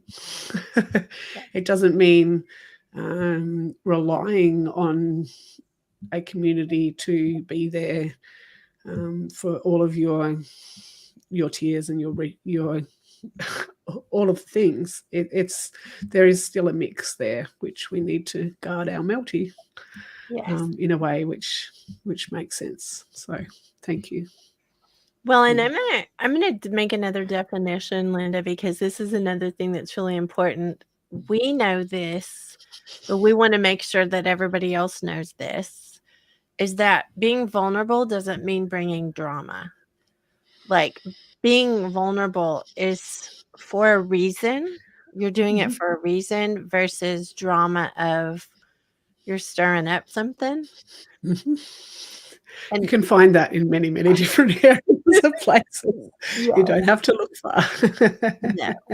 A lot of people call it vulnerable. Like, and that's not what we're talking about. We're talking about true, like, letting people see behind the scenes, and true living life, and getting past it, though. That's the other part too. It's not just staying in the messy, but it's also moving forward, even if it is messy. And I think there's such hope in that, and hope in watching you be living proof. So I do want to say how much I appreciate you, being willing. And we would love for you. Hi, Adam. Oh my goodness. Adam. He's blushing so much right now. I love it. I love it. So, Linda, what I would love to hear, not your final thoughts, because we're not on Clubhouse. I have to watch what I say, because that was so funny. What would you want to leave the thoughts here? But I would love to invite you to stay for final thoughts as well. Like, for the recap, we go into recap after this. We'd love for you to stay, because you always have great things to share. Yeah, we'll see how we go with the little one asleep, and see if he might join us as well. It wouldn't be the first time, as I recall. No. We've been stripping off all our clothes all day, all morning, so it's who knows? That's what we do. We'll have to ask him, seriously? Seriously? Yeah. We were talking, and that's one of the things he said. I think that's one of the cutest. He was listening to us and turned around and said, seriously? Yeah. And look, maybe that's a perfect way to just put a little bit of a cap on our time together. I think, take yourself seriously. It's really important for you to realize the hope and the power that you hold in all the things that you're doing, whether that's stacking the dishwasher or writing a book, is all the things in between. Oh my goodness. I just got a visual of Linda literally writing and dishwashering at the same time. That would be Linda. Yeah. Well, Linda, we would Thank love you. for you to stay and chat with us all if you'd like, but I do want to make sure that everybody knows how to connect with you because you are amazing and we want everybody to know you. So if you haven't already connected with Linda, be sure to go to lindabonnie.com and see what all she's got going on. I'm telling you, there's a lot going on. You have the best conversations. You've had like the podcast is amazing. Stories with a Sunday Roast is the podcast name. You've got a book coming out with the same like name, but a little different stories. So it's like it is so amazing to see what all you're doing. So definitely connect with Linda. And we don't want to say bye. If you want to stay with us, we would love for you to stay and be part of the recap crew, we're gonna call it. Thank you very much. And I really appreciate the space and the time and so much about this whole conference. So thank you from my heart to all the others in between. We love you, Linda Bonnie. Just so you know. So, Kim, can I lead us into the recap stage because I may not have been here for the first hour. I was trying to tune in on YouTube while trying to look so fabulous, and that was already a challenge. So, do you want to lead the recap to begin with, Kim? I would be happy to, but I do want to make the confession once more that Carrie was not late. It was me and my time zone issues that I had. I did not catch the time. I really thought it was 5 p.m. Central, and that's what I told Carrie. And we've been planning it for weeks and thought it was that time. And then I get to today and realize it's on my calendar at 4, and everything has been 4 the whole time. And it was me that had the issue, Carrie. So I apologize. Well, can I make a further confession and say that it was actually on my calendar at 4, and just the other day I went, oh, that's an hour too early. Just bump that down. I played Tetris and moved it to 5 o'clock and completely ignored all the marketing material that we've all been seeing for like the last 2-3 weeks because I don't read. I do not read even the numbers. I did not read the numbers. So really bad. You're so funny. Well, we definitely want to invite Adam and Jill back on with us too, if they're willing. Because they were the stars in the beginning. They helped kick it off and I needed their help to get this started. I started Melty. Let me just say that I started Melty today. So I was trying to like be okay when I got here. So Chill and Adam, Adam, you're here. Adam. I'm just gonna say my pop-up before I moved rooms because I was working behind the scenes in my living room, and now I've come into my closet where I do all my interviews.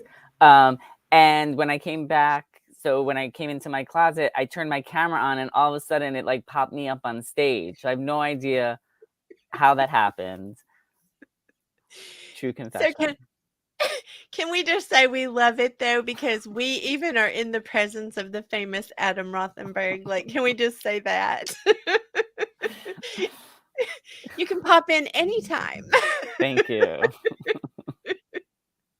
So who wants to kick off the recap? Because I'm thinking this whole session, this whole day has been amazing. And I would love to talk about our very own Izzy that I cannot get the Melissa out of my mouth anymore. It is Melissa Stetcher. She's our organizing queen. I'd love to hear what you all thought about her segment. I'll go first. Since I was up with you, Kim, for Melissa's. I still love what her answer was to my question about finding people who were a good support for her, and how it was she didn't put herself out there to find anybody in the beginning, that it took her a few years before she did finally open up and let people in. And I'm the opposite for what my struggle's been, and we'll learn about that one tomorrow. But I can really resonate with that with other aspects of struggles that I've had, and that really like just honed in for me. I loved how she said that and what came with it also. I love that, Jill. And I loved how she talked about how she puts herself first and she puts her kid first, and if you don't understand that, then you're not the right fit for her. And she's like, of course I'm going to put myself first. And it made me think of that line in Sex and the City when Samantha says, I love you, but I love me more. And that was the first thing that like popped into my head when she thought of that, were those scenes when she says that. And it just shows how much like self-love she has, and that's something we all strive for. So I think that certainly gives hope to a lot of people. Well, and I'm going to add to this too with Izzy, because one of the things about that is when someone is, and I'm going to just call it passing judgment, when they're looking at someone saying that, they can kind of get snooty and go, ooh, that's selfish, or ooh, that's silly. But the truth is, if we don't love ourselves, we don't have the ability to love someone else.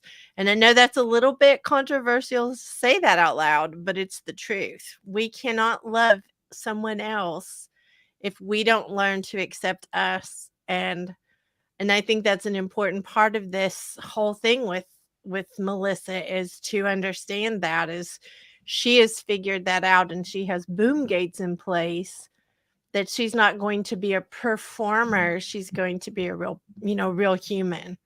And I appreciate that. She's a mess like the rest of us. She's a hot mess like the rest of us. But the fact that she is a real hot mess and honest, and like, I just appreciate her so much. Linda and Carrie, I'm not sure that you saw Izzy's. Did you? Okay, so please weigh in. I just think it's such a ironic and special way to start the Hope to Hope conference with hopeful simplicity. It's just just tickles my fancy very much. So really love hearing these stories, and because we do meet often and we do within these walls, if you like, hear each other's stories, we're still finding out more, and it's still inspirational to hear every single time. So yeah, I love it. Carrie? Well, whilst I was poking myself in the eye with makeup, I did catch the part where Izzy was sharing about her hope in finding a new relationship. Being a single mum and knowing that it's okay to actually look for a new relationship and find that. That was something I hadn't actually heard Izzy speak of before. So I agree with Linda. We are still all learning things about each other, even though we do spend a serious amount of time together. And yeah, that was inspiring to me because I was there once as well. So I think a lot of people would get great value out of that conversation. Yeah, I agree. We love our Izzy, aka Melissa Stetcher. So let's talk about our next hot mess express, Jesse Hernandez.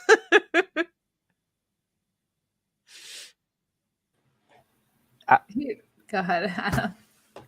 I'll say I didn't realize that there was such a high rate of suicide amongst construction workers. That was an like a very interesting fact for me to find out. And I think what Jesse is doing to help so many people is wonderful. I mean, I'm with him every week in Clubhouse on Monday, and just hearing how he has built this system that he can bring to companies to help them get get their processes in place. I just think it's wonderful, and they're lucky to have somebody who's so compassionate and caring and fun, and bring some humor to what's a very probably heavy thing to talk about to get processes like in place, because who really wants to be like, yeah, let's have that day, I can't wait for it. So you need somebody who's very engaging like that. So that's what I loved about his part from tonight. I love that, Adam. And I will say, Jill loves those processes. Jill, what were you going to say about Jesse? I do love those kinds of processes. Oh my goodness. I belong working with him now. No, Jesse brings so much fun everywhere he goes, it feels like, just with his energy. And I know he said a lot about how hope is kind of a distraction, and it's not really the hope that he likes. It's the action that hope brings to him. And I thought that was such an awesome perspective, that he's just very much into, all right, well, let's get you to where you're hoping. Don't just hope for it. Just make the change and make it happen, or do the work and get there. And that's very much him, and very much what he does in his industry. And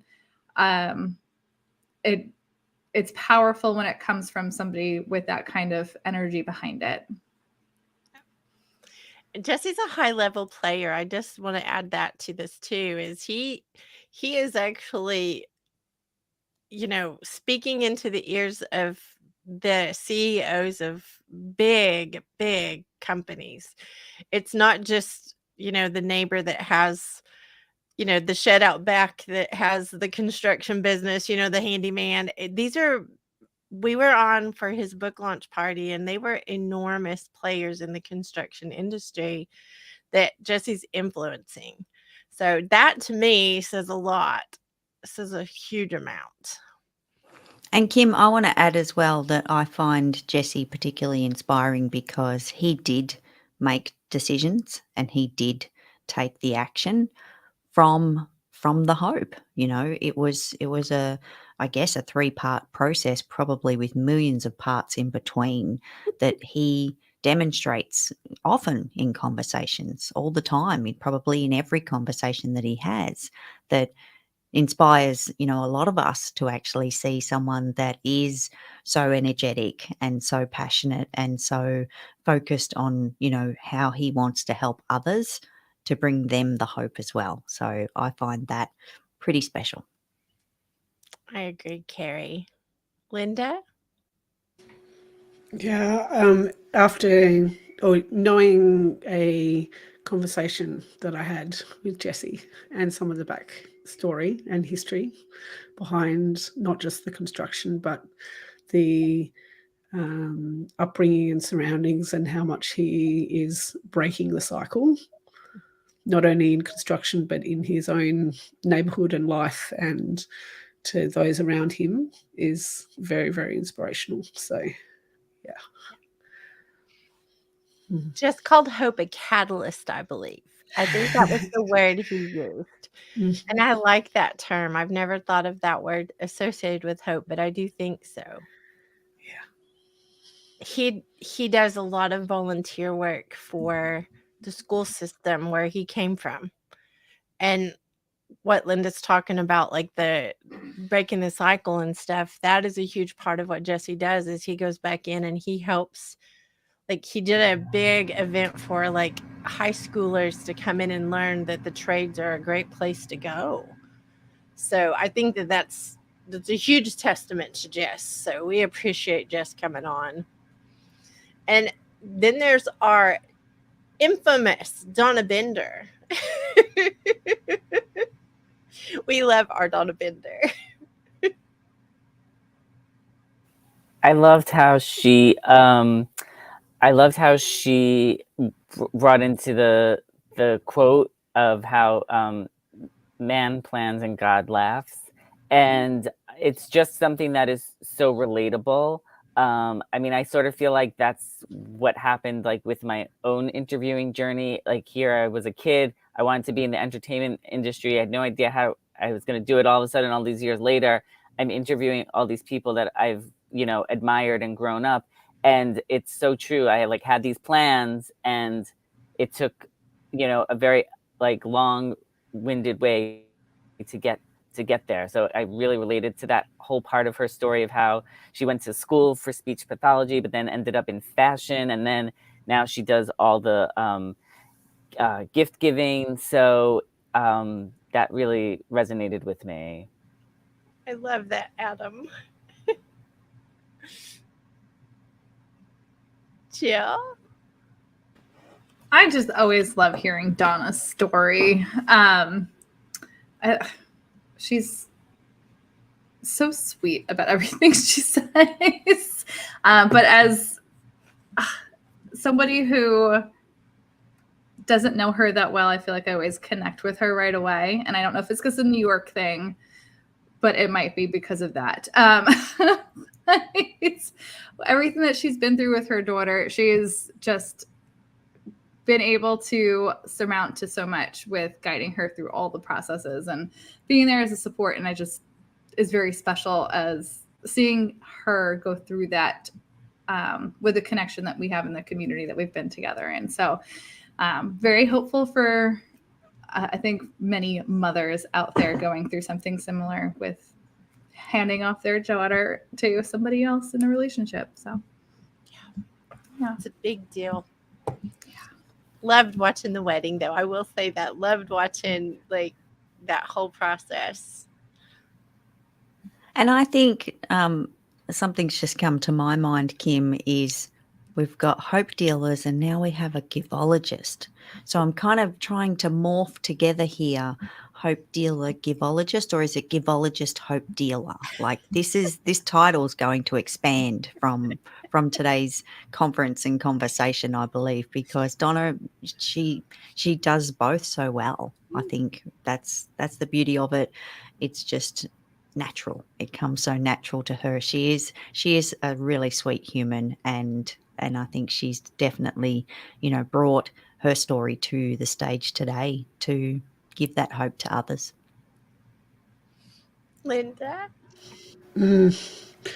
Just the filtering of forgiveness that comes through in so many different aspects and areas is powerful.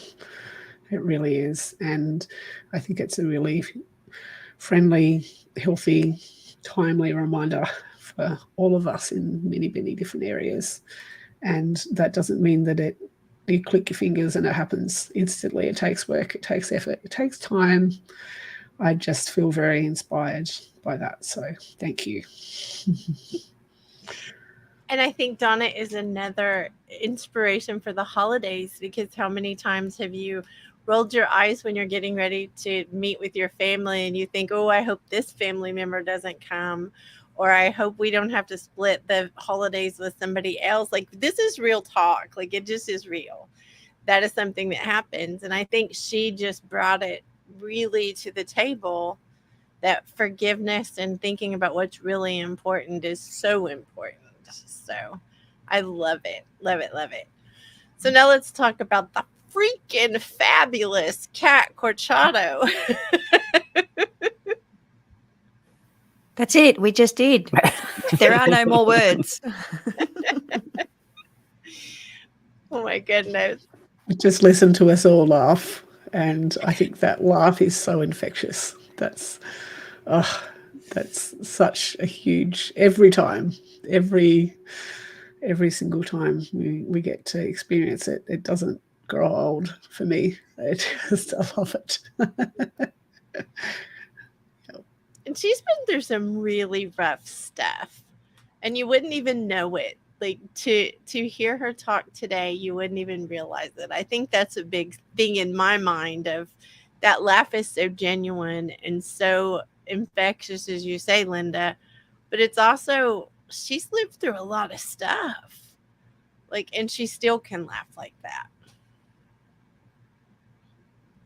Yeah, I learned a lot about her today, and it's just it all just makes her even more freaking fabulous. The way that she has gotten through it all, and she can be here today, and like you just said, have that infectious laugh, and you would never know that she's been through so much. And I also found it interesting when she was talking about like going to networking events, and both her and her husband are.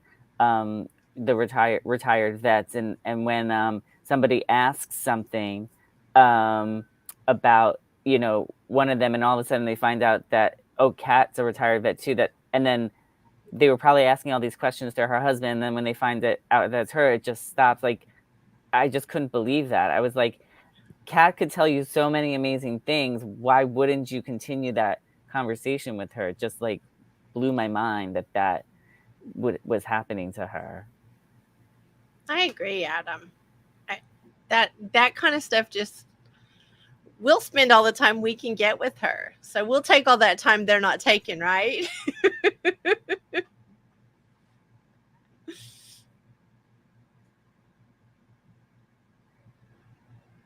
Jill?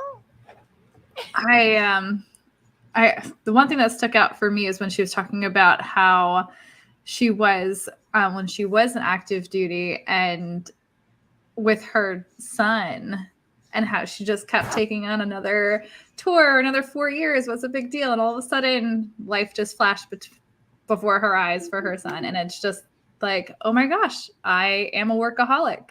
This may happen to me. We gotta like take a step back and make sure that we are intentional about our time and where my stuff wants to be and where I want to spend my time. So she kind of gave me a little bit of a wake up call today. So it was nice to hear that little bit from her. Mm-hmm. I love it. Freaking fabulous. It's just true, Carrie, isn't it? It's just true. I struggle to think of anything else because that is Kat to us, It is her absolute like heart and soul right there and then, just in those couple of words. And I think Kat said this to me when we were chatting with her, but I actually want to be Kat when I grow up. How's that? I love it, Carrie. And Linda was already talking about her infectious laugh. So can we talk about Holly? Yes. Ooh. I'm taking it you want to jump in and talk about her first. Go for it, Carrie. Well, I was thinking you should, Kim, because you guys are like practically neighbors, both being in Texas, and I think that's pretty special. But there is definitely special things about Holly as an individual, and talk about sweet humans. Like, oh my goodness, yeah. She is definitely a sweet human, and I want everyone to know I get to be the backup Nene if we're in Starbucks and the baby's crying or she's asleep. I get to be the backup Nene. This is important information. Holly's amazing. The things that she's been through in her life, and she still has a positive attitude about all of the things that just is such a testament to her. She's impacting the world huge. I will say multiple speakers on the Hope to Hope are in this book in particular. So I'm going to say, if you haven't got this book, you need to get this book. But Holly's amazing. I mean, I feel like, again, I learned so much about her that I didn't know, which was, I had no idea. Well, I guess, I mean, truth be told, I just found out the other day about her journey with cancer. But to hear it like in how it was tonight is like a completely different than how I heard it the other day. And it's just so inspiring to see how she went through it and got through it, and how much positive energy she radiates. And she, she has like everything, her humor, her strength, and that all comes through, in everything she does. And as somebody who's in her new author intensive group, it's like the way she can instruct you on how to tap into what you want to say in your book or your chapter is incredible. And you can tell that like not only did she have that wisdom beforehand, but I'm sure going through everything helped, even strengthen that even more. And it's just so exciting that, that I get to learn from her, and will be able to, soak up that wisdom and that energy. So we're very, very lucky for Holly. Do you think that she'll still act like she knows us, Adam, when she gets as famous as you are? Well,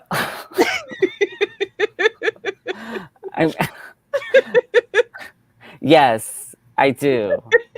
I'm so glad to hear that. Yes, I think she'll be exactly the same.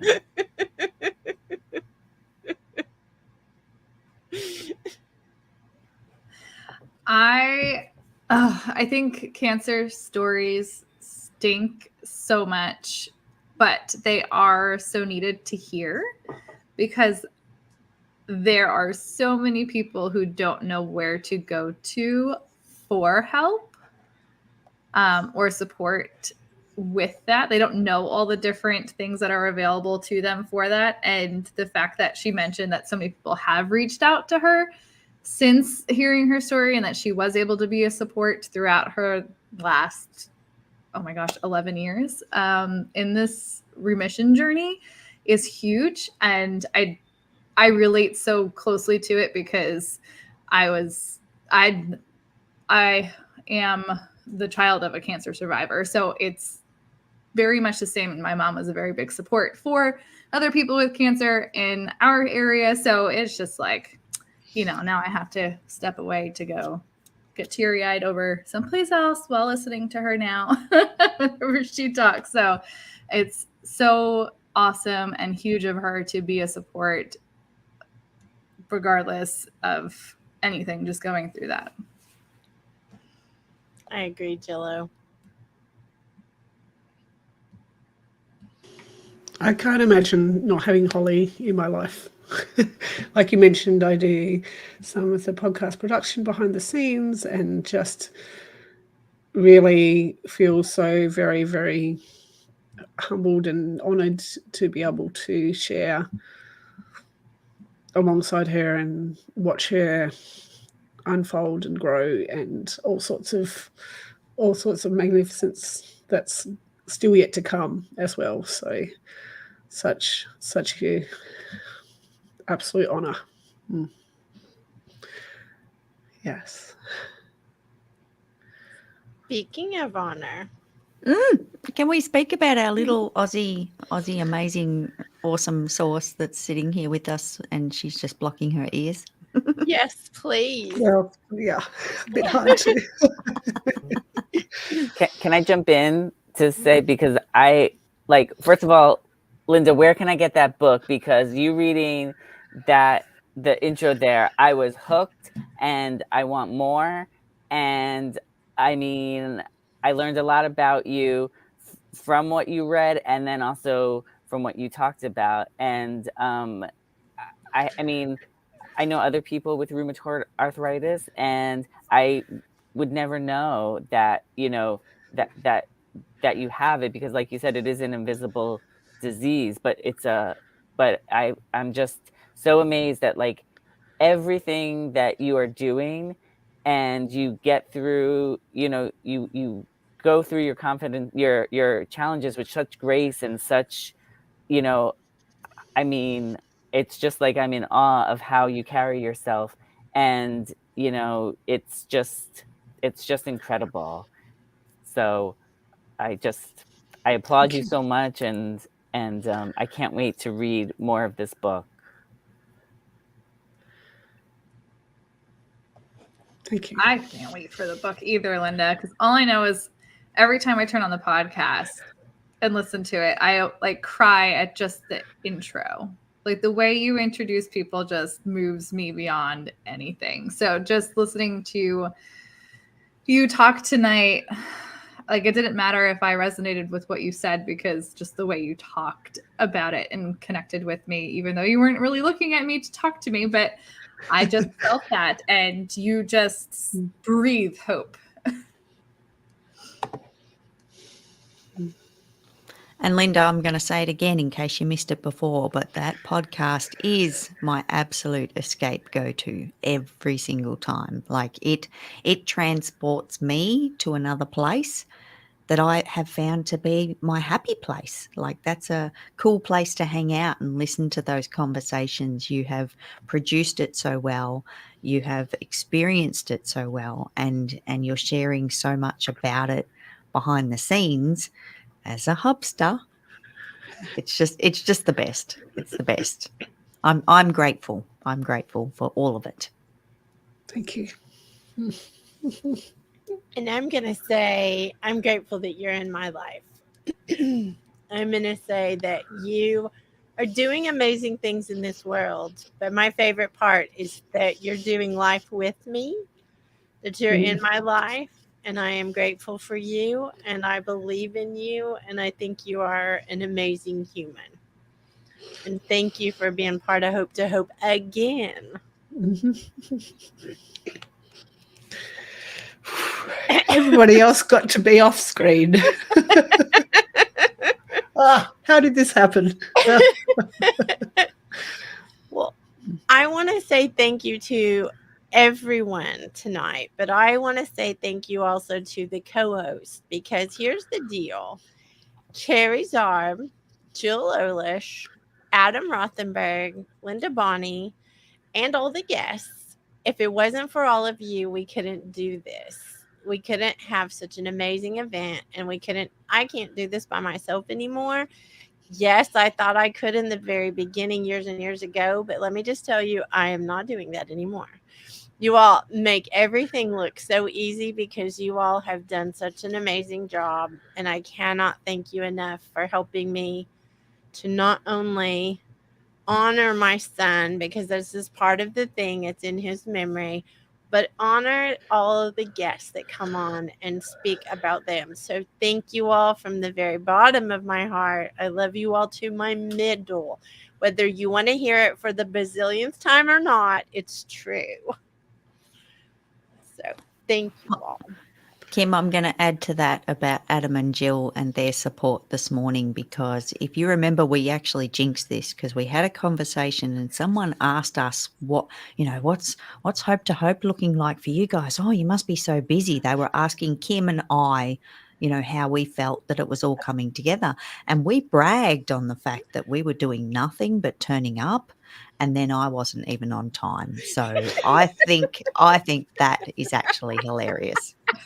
So thank you, Adam and Jill, for all your hard work.